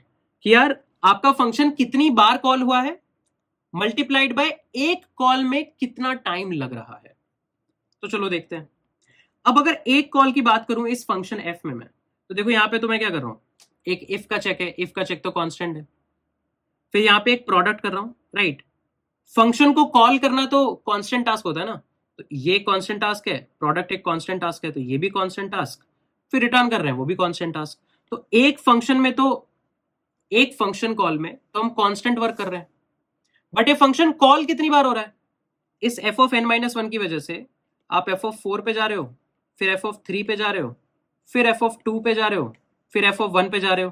तो ये फंक्शन कॉल हो रहा है n times. N times call होने के लिए देखो ये कितनी बार कॉल हो रहा है, हमारा फंक्शन एन टाइम्स कॉल होता है। हर फंक्शन कॉल में कुछ कांस्टेंट टास्क करता है, सो टोटल इंस्ट्रक्शंस कितनी एग्जीक्यूट हो रही हैं, एन इनटू सम कांस्टेंट। और अगर मैं इसको बिग ओ नोटेशन में डिनोट करूं तो this is what, order of n. So जो भी हम लोग रिकर्सिव कोड लिख रहे होंगे, हम उसमें जनरली यही फॉर्मूला लगाएंगे कि यार टोटल कितनी फंक्शन कॉल्स हो रही हैं और एक फंक्शन कॉल में कितना टाइम लग रहा है। कई लोग कंफ्यूज हो जाते हैं यार कि अच्छा एक फंक्शन कॉल में ये फंक्शन कॉल भी तो है, इसका टाइम भी तो होगा। नहीं, हमें इस फंक्शन f(4) के अंदर रहते हुए हमारा काम क्या है, बस f(3) कॉल करना। हमारा टास्क तो बस f(3) कॉल करना था ना। अब पीछे से f(3) f(2) के साथ जो हो रहा है वो हमारी जिम्मेदारी नहीं है। सो हमारा एक ही इंस्ट्रक्शन था, कॉल करना। फंक्शन को कॉल करना as an instruction level is a constant instruction, तो हमें उसको बॉदर करने की जरूरत नहीं है। सो इस रिकर्सिव कोड की स्पेस कंप्लेक्सिटी हो गई है order of n, time complexity हो गई ऑर्डर ऑफ n। वहीं पे अगर आप इसको आइटरेटिवली इंप्लीमेंट करोगे तो टाइम कॉम्प्लेक्सिटी तो ऑर्डर ऑफ n ही रहेगी, स्पेस ऑर्डर ऑफ 1 हो जाएगी, क्योंकि वहां पे कॉल स्टैक की वजह से कोई स्पेस इंट्रोड्यूस नहीं हो रहा। सो ये बात समझना बहुत इंपॉर्टेंट है कि यार ये जो कॉल स्टैक है इसकी वजह से स्पेस इंट्रोड्यूस होता है, right. So just a note, space gets introduced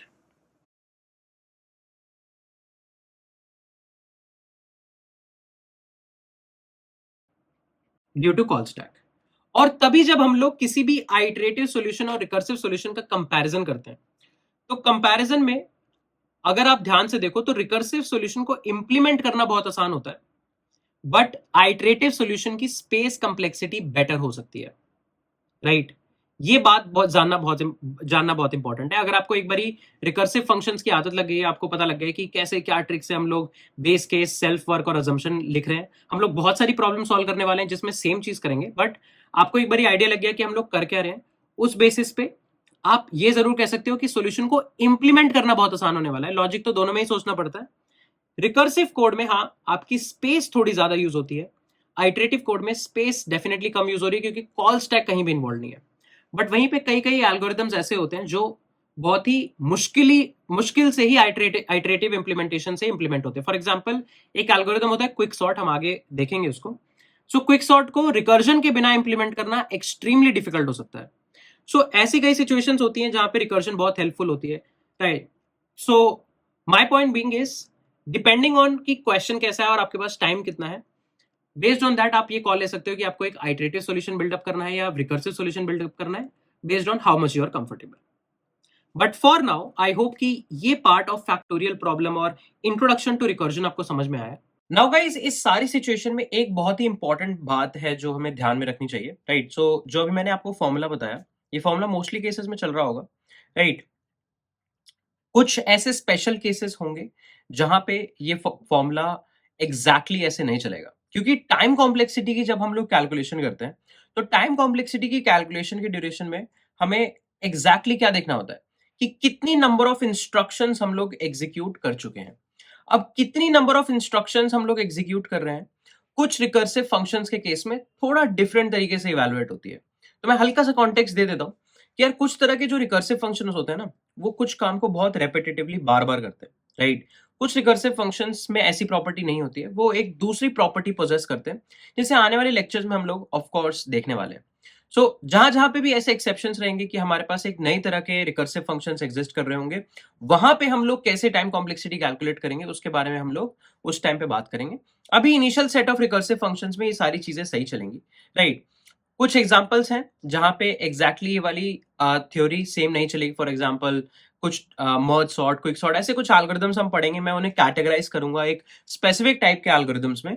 वहां पे हम लोगों को थोड़ा डिफरेंट अप्रोच से टाइम कॉम्प्लेक्सिटी निकालनी होगी, but for most of the cases this current formula will absolutely work fine, right. जब दूसरे फॉर्मूले के केसेस आएंगे तब हम लोग उसी टाइम पे उनको एग्जैक्टली इवैल्यूएट करेंगे कि कैसे आप पहचान सकते हैं कि कौन से एग्जैक्ट क्वेश्चंस नए वाले तरीके से सॉल्व होंगे, कौन से एग्जैक्ट क्वेश्चन इस वाले तरीके से सॉल्व होंगे। अब हम थोड़ी और प्रॉब्लम्स लेंगे, थोड़ी और ट्रिकियर प्रॉब्लम्स लेंगे और देखेंगे कि कैसे उसको ड्रिल डाउन कर पा रहे हैं हम लोग रिकर्सिव सॉल्यूशंस में। हम लोग जो भी प्रॉब्लम्स अब आगे आने वाले लेक्चर्स में और इस लेक्चर में भी कंसीडर करने वाले हैं, हर प्रॉब्लम में हम लोग कुछ चीजें सेम करेंगे। जैसे हम लोग एक बेस केस ढूंढेंगे, हम लोग देखेंगे कौन सी ऐसी सबसे छोटी प्रॉब्लम है जिसका आंसर हमें ऑलरेडी पता है, हमें कुछ कंप्यूटेशन करने की जरूरत नहीं है। सेकेंड थिंग, हम लोग अजम्पशन देखेंगे कि यार हम लोग मान लेंगे कि किसी टर्म के लिए प्रॉब्लम चलेगी, और फिर हम करेंगे सेल्फ वर्क कि यार उस सॉल्यूशन पे, उस टर्म के सॉल्यूशन के बेसिस पे हम कुछ सॉल्यूशन बिल्डअप करने की कोशिश करेंगे बिगर प्रॉब्लम के लिए। हर प्रॉब्लम का हम लोग आज के लेक्चर में तो डेफिनेटली ड्राई रन भी करने वाले हैं, सो stay tuned for that and let's just hop on to our next problem. So folks, अगली प्रॉब्लम पे जाने से पहले एक फटाफट से रिवीजन कर लेते हैं कि रिकर्सिव फंक्शंस एक्चुअली वर्क कैसे करते हैं। तो जनरली हमारे पास एक मेथड नेम होता है, राइट। ये मेथड एक बिगर प्रॉब्लम रिप्रेजेंट करता है। सो पैरामीटर के बेसिस पे हम लोग बता पाते हैं कि ये बिगर प्रॉब्लम है या स्मॉलर सब प्रॉब्लम है। उसके बाद हमारे पास यहाँ पे एक हॉल्टिंग कंडीशन होती है, या मैं कह सकता हूं हमारे पास बेस केस होता है, राइट। बेस केस हमेशा हम लोग रिकर्सिव कॉल से पहले लिखते हैं। अब आपको लग रहा होगा क्यों रिकर्सिव कॉल से पहले लिखते हैं? क्योंकि यार बेस केस के बाद हमें प्रॉब्लम को और ड्रिल डाउन करने की जरूरत नहीं है, क्योंकि उस वैल्यू का हमें आंसर पता है, उस पर्टिकुलर स्टेट का आंसर हमें पता है, हमें और कुछ कंप्यूट नहीं करना। जब और कुछ कंप्यूट नहीं करना तो हम लोग सारी रिकर्सिव कॉल्स को बेस केस के नीचे रखते हैं कि यार अगर बेस केस हिट हो गया तो ये रिकर्सिव कॉल्स को करने का कोई पॉइंट ही नहीं है। दैट्स वाई हम लोग रिकर्सिव कॉल से पहले हमेशा बेस केस लिखेंगे, प्रोग्राम के स्टार्ट में हमेशा बेस केस लिखेंगे, और वहां पे कुछ ना कुछ वैल्यू रिटर्न हो रही होगी। सो कई बच्चे ये मिस्टेक करते हैं कि बेस केस लिख तो देते हैं बट रिटर्न स्टेटमेंट भूल जाते हैं। देखो रिटर्न करना बहुत इंपॉर्टेंट है, क्योंकि अगर आपने रिटर्न नहीं किया, बेस केस हिट होगा बट आप उसके बाद भी कोई रिकर्सिव कॉल कर रहे होगे। रिकर्सिव कॉल कर देने का मतलब है कि आप कुछ और भी कंप्यूट करना चाहते थे, आप कुछ और भी डिकोड करना चाहते हो, कुछ डिसाइफर करना चाहते हो। एक बार आपने रिटर्न रिजल्ट कर दिया, इसका मतलब इस कंडीशन का वैल्यू आपको ऑलरेडी पता थी क्या आंसर में होनी चाहिए, और आपने वो भेज दी, राइट। अगर आपको कोई वैल्यू ऑलरेडी पता है, कोई आंसर पता है, आप उसको रिटर्न कर दोगे। और इस बेस केस के बाद हम लोग यहां पे अपना अजम्पशन और सेल्फ वर्क लिखते हैं। अजम्पशन साथ ही साथ सेल्फ वर्क लिखते हैं, राइट। अब ये जो पैरामीटर्स होते हैं ये एक स्मॉलर सब प्रॉब्लम के लिए होते हैं, कि यार हम लोग अज्यूम करते हैं कि मैं अगर कोई स्मॉलर सब प्रॉब्लम को कंप्यूट करके ले आऊंगा, अगर मैं कोई स्मॉलर सब प्रॉब्लम को कंप्यूट करके ले आऊंगा तो मेरी बिगर प्रॉब्लम सॉल्व हो जाएगी, राइट। ये हम लोग अज्यूम करते हैं, और इस तरीके का कुछ कोडिंग स्ट्रक्चर हमें बनता है। मोस्टली प्रॉब्लम्स में यही कोडिंग स्ट्रक्चर बन रहा होगा। तो चलो यार, अब हमारे पास रिकर्जन का एक बेसिक सेटअप रेडी है, एक बेसिक आइडिया, एक बेसिक आइडियोलॉजी हमारे दिमाग में सेटअप है। अब हम रिकर्जन के ऊपर थोड़ी और प्रॉब्लम डिस्कस करने की कोशिश करते हैं, राइट। सो अगली प्रॉब्लम जो हम लोग डिस्कस करने वाले हैं वो है program to find the nth Fibonacci number. अब फिबोनाची नंबर्स बहुत ही स्पेशल है। फिबोनाची नंबर्स के बारे में आपने या तो ऑलरेडी पहले पढ़ा होगा, अगर नहीं पढ़ा है तो मैं भी बताऊंगा। सो फिबोनाची नंबर्स एक बहुत ही स्पेशल मैथमेटिकल सीरीज होती है। तो सीरीज में पहले लिख देता हूं, 0 1 1 2 3 5 8 13 then 21 and so on। ये सीरीज फिबोनाची सीरीज होती है। This is the Fibonacci series, right. अब इस सीरीज की स्पेशल बात क्या होती है? अगर आप इस सीरीज का कोई भी टर्म उठाओ, लेट्स से ये वाली टर्म उठाई, इस टर्म की वैल्यू पिछली दोनों टर्म्स के सम के बराबर है। 5 + 3 = 8। चलो ये टर्म उठाते हैं 2, 2 की वैल्यू 1 + 1 पिछली दोनों टर्म्स के सम के बराबर होगी। 3 उठाते हैं, 2 + 1 = 3। 5 उठाया, 3 + 2 = 5। 8, 3 + 5 = 8। 13, 8 + 5 = 13। 21, 8 + 13 = 21, and so on and so forth. So let me write about it. Sum of the previous two terms, or we can say value of any nth term, is equals to the sum of the previous two terms, right। कि भाई किसी भी nth term का की value क्या होगी? पिछली दो टर्म्स की value, that is n - 1th term plus n - 2th term, right. n - 1th term और n - 2th टर्म का जो भी सम होगा उस वैल्यू के बराबर होगा, राइट। ओके, तो चलो देखते हैं, ठीक है। अब ये फिबोनाची सीरीज, ये जो ऑब्जर्वेशन है, ये स्टार्टिंग की दो वैल्यूज के लिए एप्लीकेबल नहीं होता, क्योंकि यहां से तो वैल्यू स्टार्ट हो रही है, तो इस 1 के पीछे कोई दो टर्म है ही नहीं, या फिर 0 के पीछे दो टर्म है ही नहीं। सो आप ये कह सकते हो ये दोनों स्टार्टिंग वैल्यूज हैं या सीडिंग वैल्यूज है, राइट। ओके, अब हमें एक रिकर्सिव कोड लिखना है सो दैट हम लोग nth फिबोनाची नंबर ले पाए। nth फिबोनाची नंबर मतलब देखो ये 0th फिबोनाची नंबर है, ये फर्स्ट फिबोनाची है, ये सेकंड फिबोनाची नंबर है, ये थर्ड फिबोनाची नंबर है, ये फोर्थ फिबोनाची नंबर है, fifth Fibonacci, sixth, seventh, eighth, right, and so on and so forth. तो अगर आपसे कोई कहता है कि please bring me the sixth Fibonacci number, तो सिक्स्थ फिबोनाची नंबर है 8, आप 8 रिटर्न कर दोगे। कोई आपको कहता है कि bring me the third Fibonacci number, तो आप 2 रिटर्न कर दोगे। Bring me the fifth Fibonacci number, तो आप 5 रिटर्न कर दोगे। तो आपको एक फंक्शन लिखना है जो कि एक रिकर्सिव फंक्शन होने वाला है, जिससे आप nth फिबोनाची को कैलकुलेट कर सकते हो। ठीक है, अच्छा। अब nth फिबोनाची कैलकुलेट करने के लिए आइटरेटिव सॉल्यूशन तो सोचना आसान है, राइट, कि यार आप पिछली दो टर्म्स का सम नेक्स्ट टर्म में ले जाओ। आइटरेटिवली हम लोग इसको डेफिनेटली कर सकते हैं। अगर कोई ऐसा है जिसको आइटरेटिवली नहीं इसको समझ में आ रहा है, सो आई वुड रेकमेंड कि यहाँ पे पहले वीडियो को पॉज कर लो, ताकि तुम थोड़ा आइटरेटिव सॉल्यूशन सोच पाओ अगर पहले कोड नहीं किया है, क्योंकि हम लोग इसका बहुत ही इंटरेस्टिंग सा रिकर्सिव सॉल्यूशन डिस्कस करने वाले हैं। सो अब रिकर्सिव कोड डिस्कस करने के लिए देखते हैं कि क्या कर सकते हैं। सो अब मैं कहता हूं कि हमें रिकर्सिव कोड डिस्कस करना है। रिकर्जन में हमारे पास एक बिगर प्रॉब्लम है। बिगर प्रॉब्लम क्या है? nth फिबोनाची निकालना है। सो इस बिगर प्रॉब्लम को एक फंक्शन की फॉर्म में रिप्रेजेंट करते हैं। So I will write a function fib of n। I will write a function fib of n। ये फंक्शन क्या करेगा? This function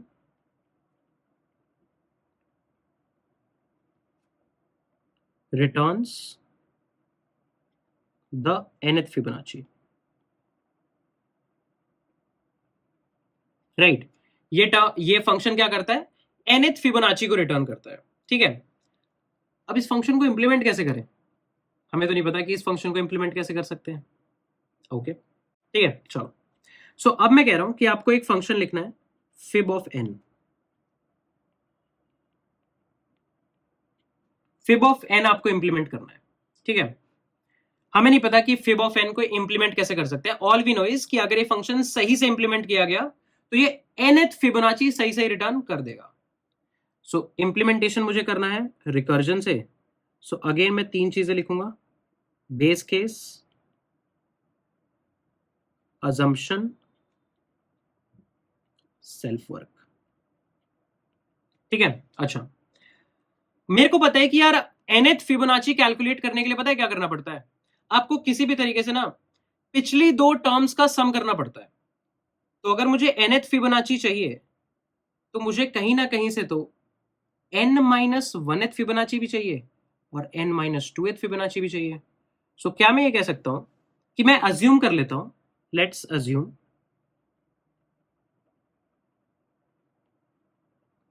function fib works correctly for n-1 and n-2। हम लोग यहाँ पे 2 अजम्पशन लेंगे। तो अब ये थोड़ा ट्रिकियर प्रॉब्लम है। पहले हम लोग एक अजम्पशन लेते थे, एक टर्म की अजम्पशन लेते थे और काम बन जाता था। यहाँ पे हमें 2 टर्म की अजम्पशन लेनी पड़ेगी। 2 टर्म की अजम्पशन इसलिए लेनी पड़ेगी क्योंकि हम लोग 2 टर्म्स पे डिपेंडेंट है, राइट। सो अब हम लोग अज्यूम करेंगे कि यार n-1th टर्म के लिए भी ये फंक्शन सही चलेगा, n-2th टर्म के लिए भी ये फंक्शन सही चलेगा।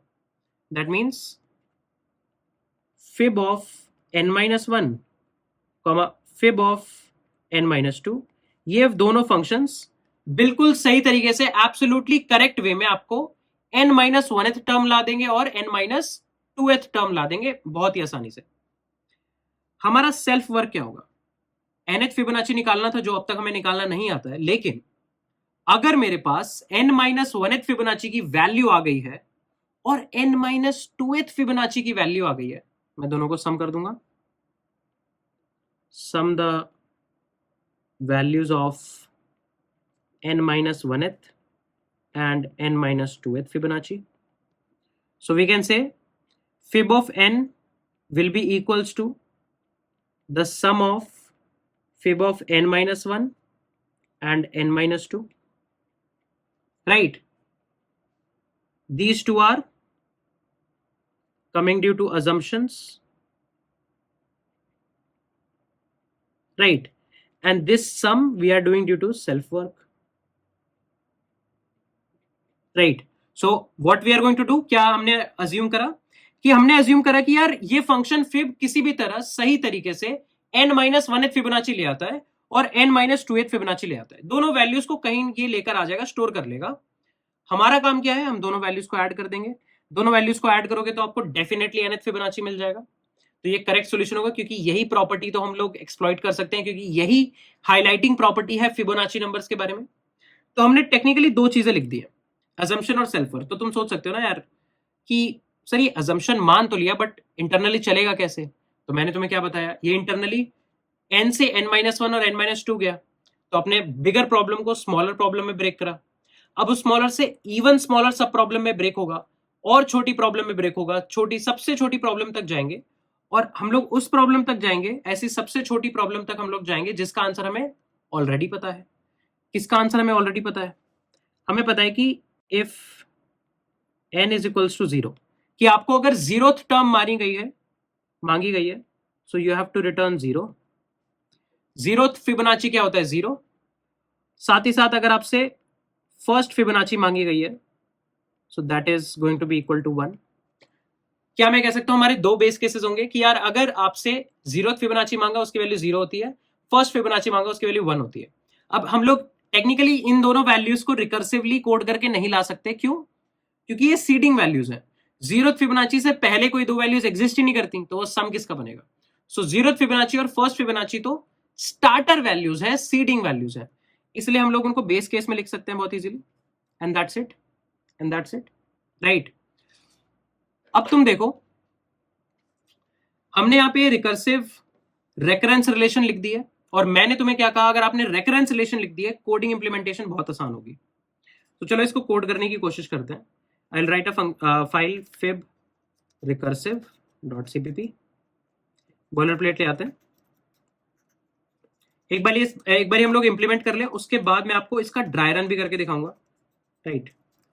मैं पहले ये बताना चाहता हूं कि अगर आपको किसी ऑनलाइन टेस्ट में रिकर्सिव सॉल्यूशन आ जाता है तो आपको रेकरेंस पे फोकस करना है, क्योंकि उसका कोडिंग इंप्लीमेंटेशन एक बारी में ही हो जाएगा।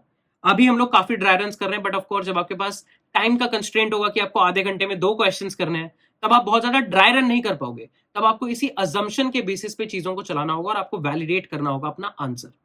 सो what I can do is, let's say we call for int result is equals to fib of 5 and we'll write a function int fib।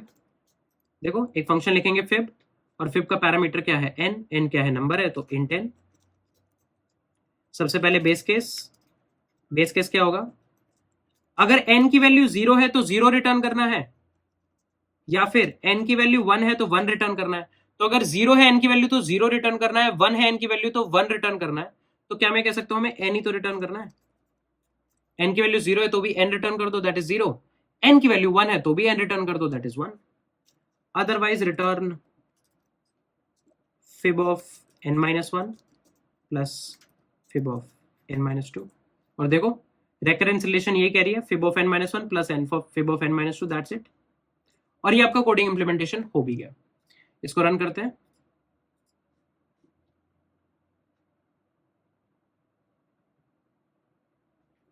Okay, सो हमने प्रिंट नहीं किया है अपने रिजल्ट को, सो सी आउट रिजल्ट, प्रिंट नहीं किया था हमने, रन करते हैं। और देखो 5th फिबोनाची 5 आ रहा है, 3rd फिबोनाची चेक करें, 3rd फिबोनाची 2 आ रहा है, सही लग रहा है। अब देखते हैं एक्चुअली ये प्रोग्राम चला कैसे, राइट। सो इस पूरे कोड को हम लोग एक्सट्रैक्ट आउट कर लेते हैं और इसका ड्राई रन करने की कोशिश करते हैं। ठीक है, ड्राई रन मैं दोनों तरीके से कराऊंगा, एक बारी VS कोड में भी करके दिखाऊंगा और एक बारी हम लोग पहले हाथ से एक बारी ड्राई रन कर लेते हैं, एक बारी कॉल स्टैक को खुद से ड्रॉ करके ड्राई रन कर लेते हैं, उससे थोड़ा कॉन्फिडेंस ज्यादा बिल्डअप होगा। ये हमारे पास कोड है, राइट। ओके, हम लोग क्या करेंगे, कॉल स्टैक बनाएंगे क्योंकि मेमोरी में हमारी कॉल स्टैक एग्जिस्ट कर रही होगी।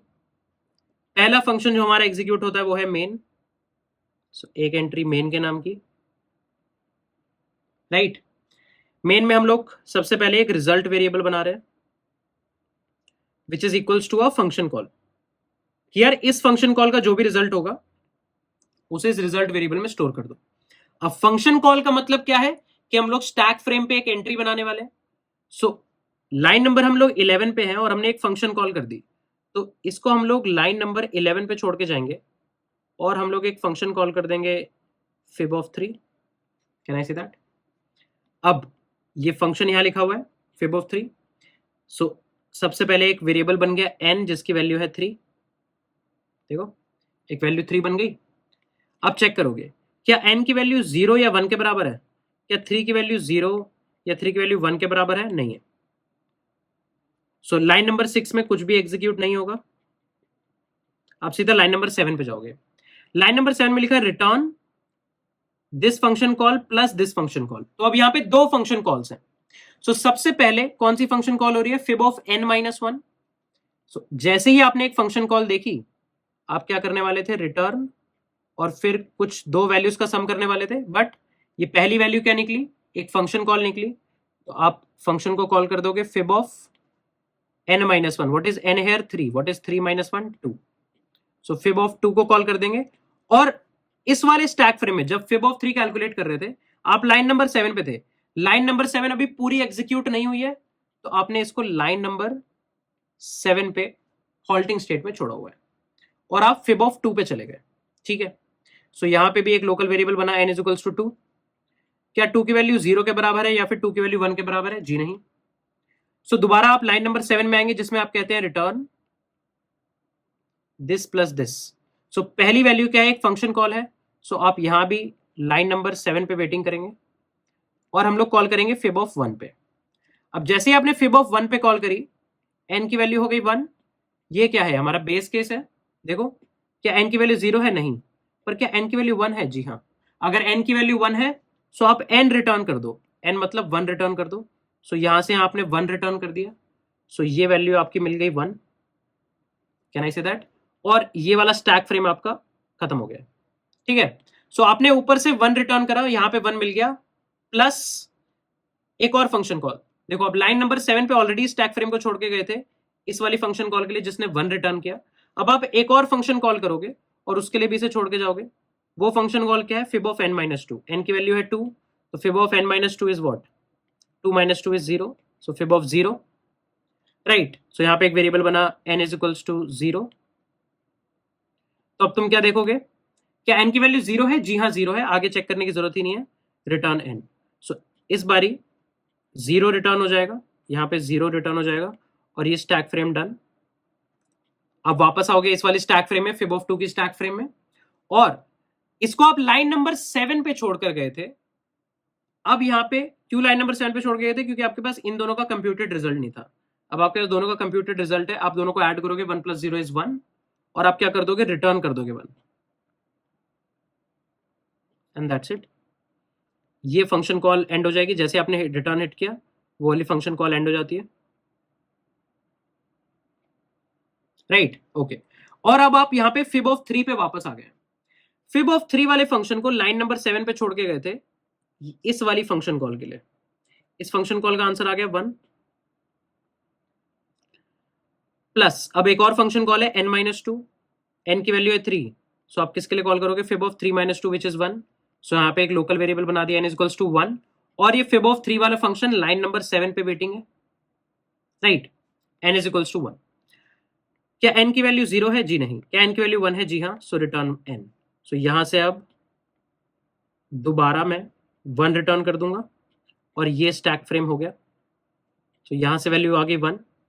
आप फिब ऑफ 3 को लाइन नंबर 7 पे छोड़ के गए थे क्योंकि दो फंक्शन कॉल्स थी, दोनों का आउटपुट आ गया 1 एंड 1।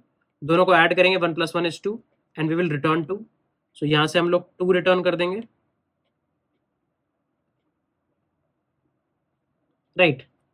और रिजल्ट में हम लोग इस रिजल्ट वाली लाइन को लाइन नंबर 11 पे लीव करके आए थे। लाइन नंबर 11 पे हमने एक फंक्शन कॉल करी थी, उस फंक्शन कॉल का रिजल्ट मुझे मिल गया है 2, तो रिजल्ट वेरिएबल में आ जाएगा 2, और नेक्स्ट लाइन क्या एग्जीक्यूट होगी? लाइन नंबर 12, जहां पे हम लोग रिजल्ट को प्रिंट कर रहे हैं।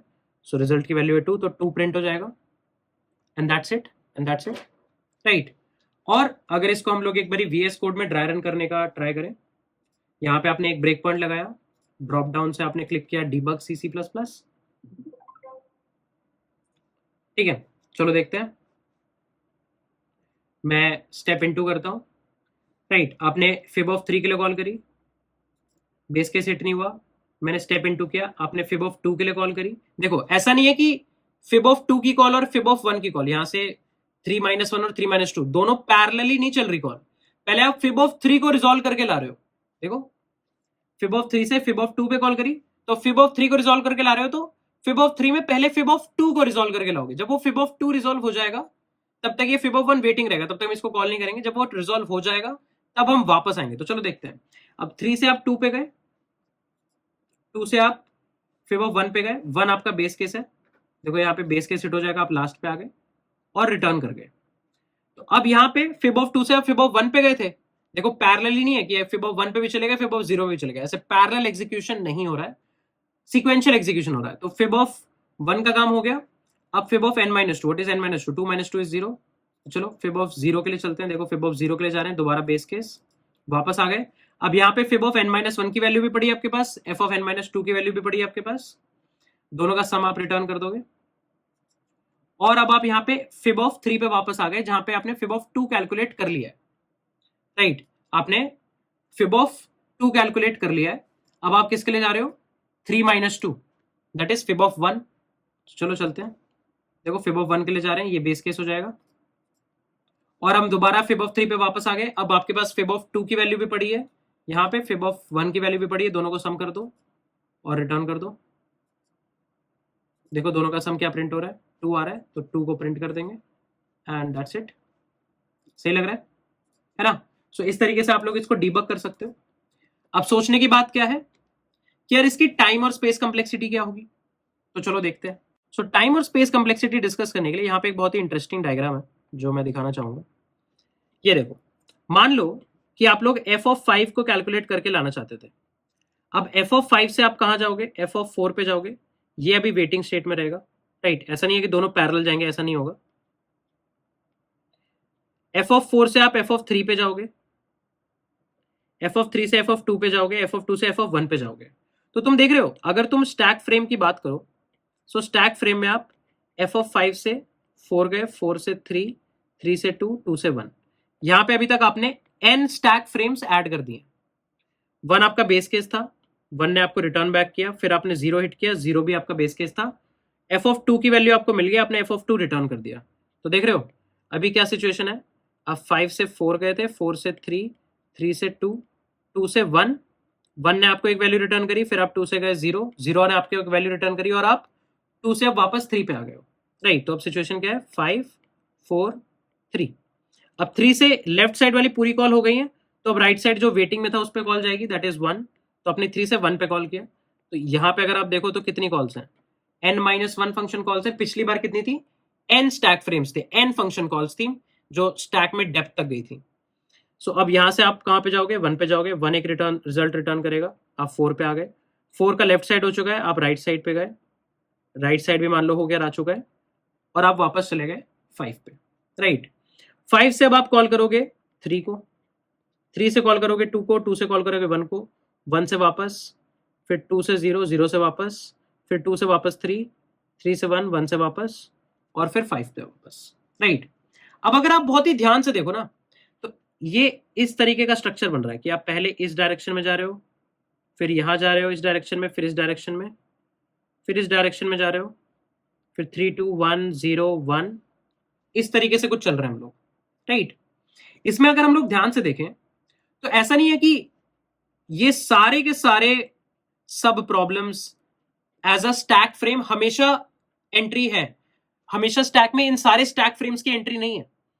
देखने में लग सकता है कि अच्छा इतनी सारी फंक्शन कॉल्स हो रही हैं तो बहुत सारी स्टैक फ्रेम बन रही होंगी। तो टेक्निकली स्पीकिंग स्टैक फ्रेम हमेशा सारी फंक्शन कॉल्स की नहीं बन रही। जो पाथ आप एक्सप्लोर कर रहे हो, मान लो ये पाथ एक्सप्लोर कर रहे हो तो यहाँ पे n फंक्शन कॉल्स आ जाएंगी।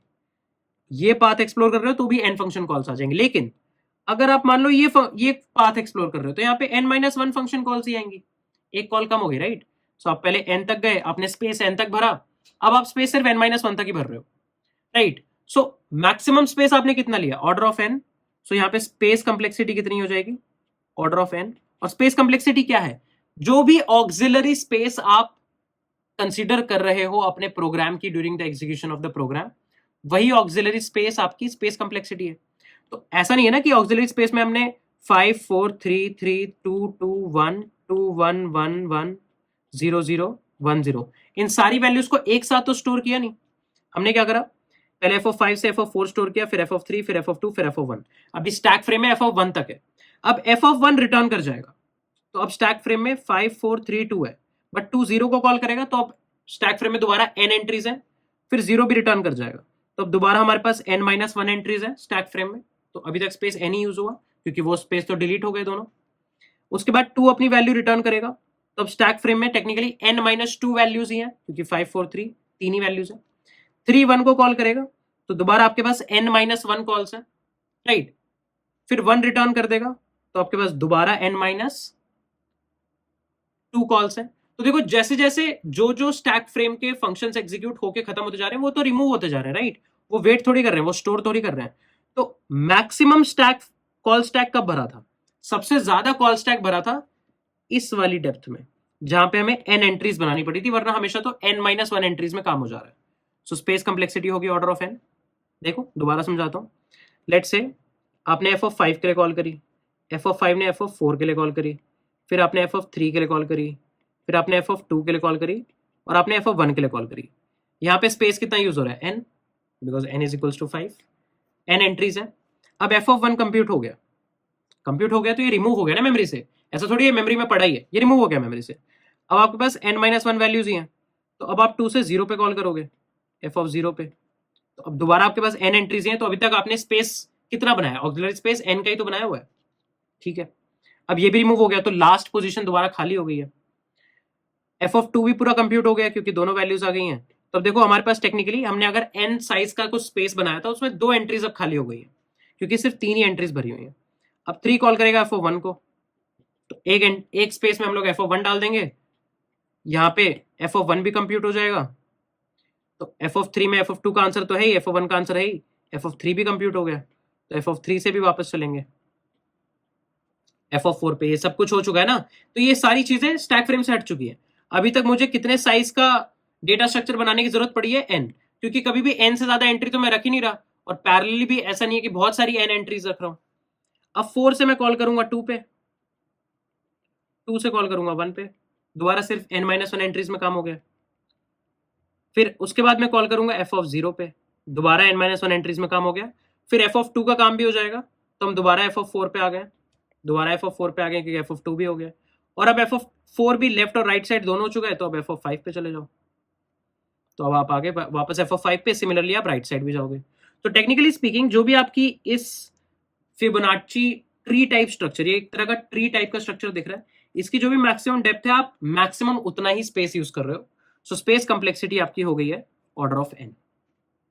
बट टाइम कॉम्प्लेक्सिटी का क्या? टाइम कॉम्प्लेक्सिटी क्या होगी?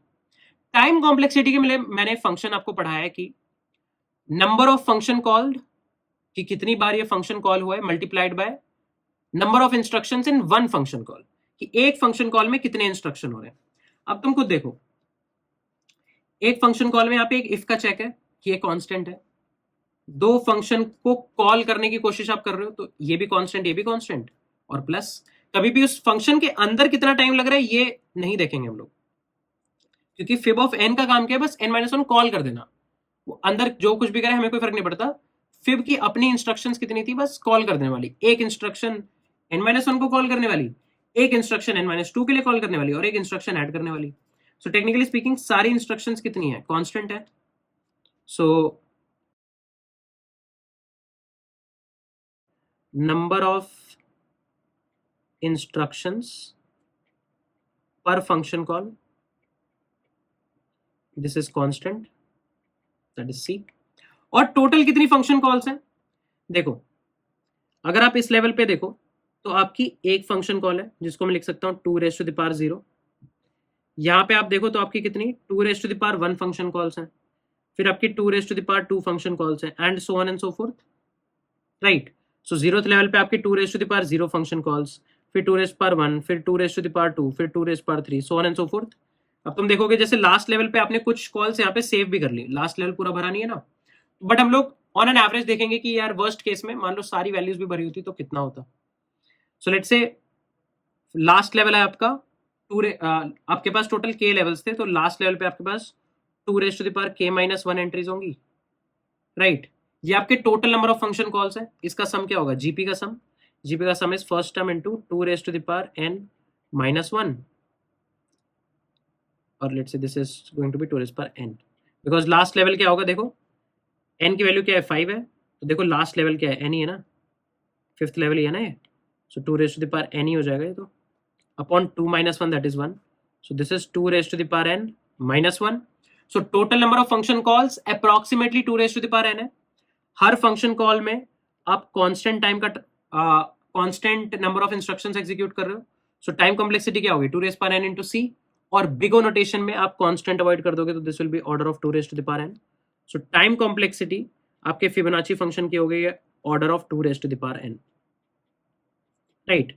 सो एक्सपोनेंशियल कॉम्प्लेक्सिटी हम लोग टच करें, जो कि काफी ज्यादा है, बट रिकर्सिव सॉल्यूशन को इंप्लीमेंट करना उतना ही आसान भी है, राइट। सो यहाँ पे हमारी टाइम थोड़ा हैम्पर हो रहा है, क्योंकि अगर आप इसी प्रॉब्लम को आइटरेटिवली इंप्लीमेंट करोगे तो ये ऑर्डर ऑफ n में भी चल जाएगा। बट यहाँ पे क्योंकि हम लोग अभी ट्राई कर रहे हैं कि जितने ज्यादा रिकर्सिव प्रॉब्लम्स हम लोग कर सकें उतना ज्यादा बेटर है, क्योंकि हमें रिकर्जन से एक आइडिया लग जाएगा, हमें रिकर्जन की ऐसे प्रॉपर्टीज का आइडिया लग जाएगा, उसके कोडिंग पैटर्न का आइडिया लग जाएगा। सो आई होप कि ये nth फिबोनाची नंबर की थ्योरी आपको क्लियर हुई है। बेसिकली यहाँ पे हो क्या रहा है कि यार आपको अगर f ऑफ n कैलकुलेट करना है तो आप f ऑफ n-1 कैलकुलेट करके लाते हो और f ऑफ n-2 कैलकुलेट करके लाते हो।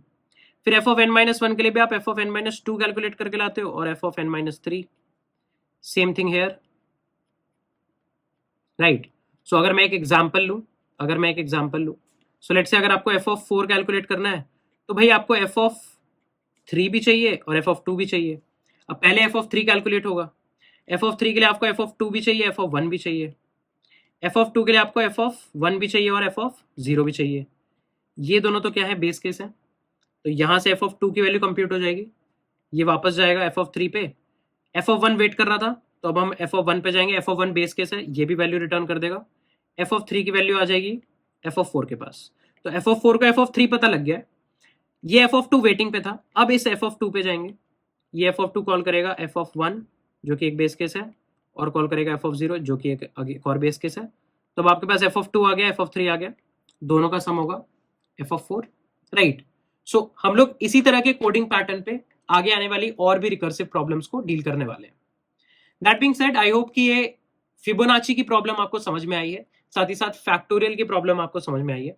दोनों ही प्रॉब्लम्स के लिए मैं आपको ये रेकमेंड करूंगा कि प्लीज आप पेन और पेपर लेके इसको ड्राई रन करने की कोशिश करें, राइट। साथ ही साथ VS कोड में भी अगर आप इसको डीबग कर पा रहे हैं तो आपको और विजुअलाइजेशन आएगा कि आपका कॉल स्टैक क्या है, हर स्टैक फ्रेम में कौन कौन सा वेरिएबल बन रहा है, क्या मेमोरी यूज हो रही है, उन वेरिएबल्स की वैल्यू कैसे चेंज हो रही है, हम लोग पहले कौन सा फंक्शन कॉल कर रहे हैं। तो आप जब VS कोड में एग्जीक्यूट करोगे, ड्राई रन करोगे, तो भी आपको रियलाइज होगा कि ये पैरेलल फंक्शन कॉल्स नहीं है, ऐसा नहीं है कि दो फंक्शन कॉल्स पैरेलल चल रहे हैं, हम कोई पैरेलल प्रोसेसिंग नहीं कर रहे। तो ये सारी चीजें क्लियर होंगी एक बार आप ये एक्सरसाइजेस अटेम्प्ट करोगे तो।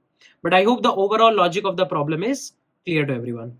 सो फोक्स, इस लेक्चर में हम लोगों ने फाइनली ये कंक्लूड करा कि यार क्या होता है रिकर्जन, कैसे सॉल्व करने की कोशिश करें, एक दो प्रॉब्लम्स भी देखी, ड्राई रन करने की कोशिश करी, प्रिंसिपल ऑफ मैथमेटिकल इंडक्शन के बारे में बात करी। काफी ज्यादा मजेदार रहा लेक्चर, एटलीस्ट मुझे तो पढ़ाने में बहुत ज्यादा मजा आया, राइट। आई होप आप लोगों को पढ़ने में मजा आया होगा। अगर कोई भी डाउट्स हैं, राइट, आप पुराने भी लेक्चर जाके देखोगे, मैं कमेंट्स में रिप्लाई करता रहता हूँ। कोई भी डाउट्स हैं आपके तो उसे कमेंट सेक्शन में जरूर ड्रॉप करो कि क्या पार्ट नहीं समझ में आया, कुछ है जो कोई नुआंस है, कोई कॉन्सेप्ट है जो आपको लगता है कि एक बार डिस्कस करना चाहते हो। Do drop your doubts in the comment section, I will try to take a look at them, right. और अगर लेक्चर बढ़िया लगा so don't forget to drop a like on the lecture, right. आगे आने वाले रिकर्जन के lectures में हम लोग और भी काफी सारी इंटरेस्टिंग चीजें करने वाले हैं, राइट। हम लोग और कुछ प्रॉब्लम्स को सॉल्व करेंगे, जैसे पावर निकालने की प्रॉब्लम को सॉल्व करेंगे, या एक नंबर गिवन है उसके डिजिट्स को एड अप करने की प्रॉब्लम को सॉल्व करेंगे, और उसके बाद भी कंसेक्यूटिव लेक्चर्स रहेंगे जिसमें हम लोग और प्रॉब्लम सॉल्विंग करेंगे। हम लोग चंक बाय चंक रिकर्जन को पढ़ेंगे, रिकर्जन की प्रॉब्लम्स को सॉल्व करेंगे, और थ्रू आउट इस डीएसए सीरीज हमारे पास बहुत सारे ऐसे कॉन्सेप्ट्स आएंगे जिसके कई सारे प्रॉब्लम इस रिकर्जन के कॉन्सेप्ट से सॉल्व हो रहे होंगे। तो ऐसा नहीं है कि रिकर्जन ऐसे 4-6 लेक्चर चलेगा और बस बंद हो जाएगा, नहीं। अब यहां से रिकर्जन बार बार यूज होने वाला है। सो आई वुड रेकमेंड, अगर लेक्चर का कोई भी ऐसा पार्ट है जो समझ में नहीं आया, बहुत ज्यादा ऐसे कंसेप्चुअल क्लैरिटी नहीं लगी मान लो तुम्हें उसकी, तो उसे रीवॉच करो। ऑनलाइन कुछ आर्टिकल्स पढ़ने की कोशिश करो कि कहाँ पे रिकर्जन के बारे में तुम्हें कुछ अच्छा मिल सकता है, राइट। जो भी क्वेश्चंस मैंने करवाए उन क्वेश्चंस को खुद कोड करो, एक बार खुद पेन और पेपर लेकर ड्राई रन करो, तुम्हें पता लगेगा कि कोड का एग्जीक्यूशन कैसे हो रहा है, कैसे फंक्शन कॉल स्टैक में जा रहे हैं, ये सारी बातें तुम्हें समझ में आने लग जाएंगी, राइट। देखो, हर चीज प्रोग्रामिंग में प्रैक्टिस है और एफर्ट है। जितना एफर्ट तुम डालोगे, जितनी प्रैक्टिस तुम करोगे, उतने बढ़िया रिजल्ट्स मिलेंगे। And recursion definitely demands practice. That being said, आज के लेक्चर को हम लोग यहीं रैप अप करते हैं। अगले लेक्चर में हम लोग रिकर्जन की डिस्कशन को कंटिन्यू रखेंगे। आई होप आप लोगों को मजा आया होगा। Till then take care guys, bye bye, have a lovely week ahead and thank you.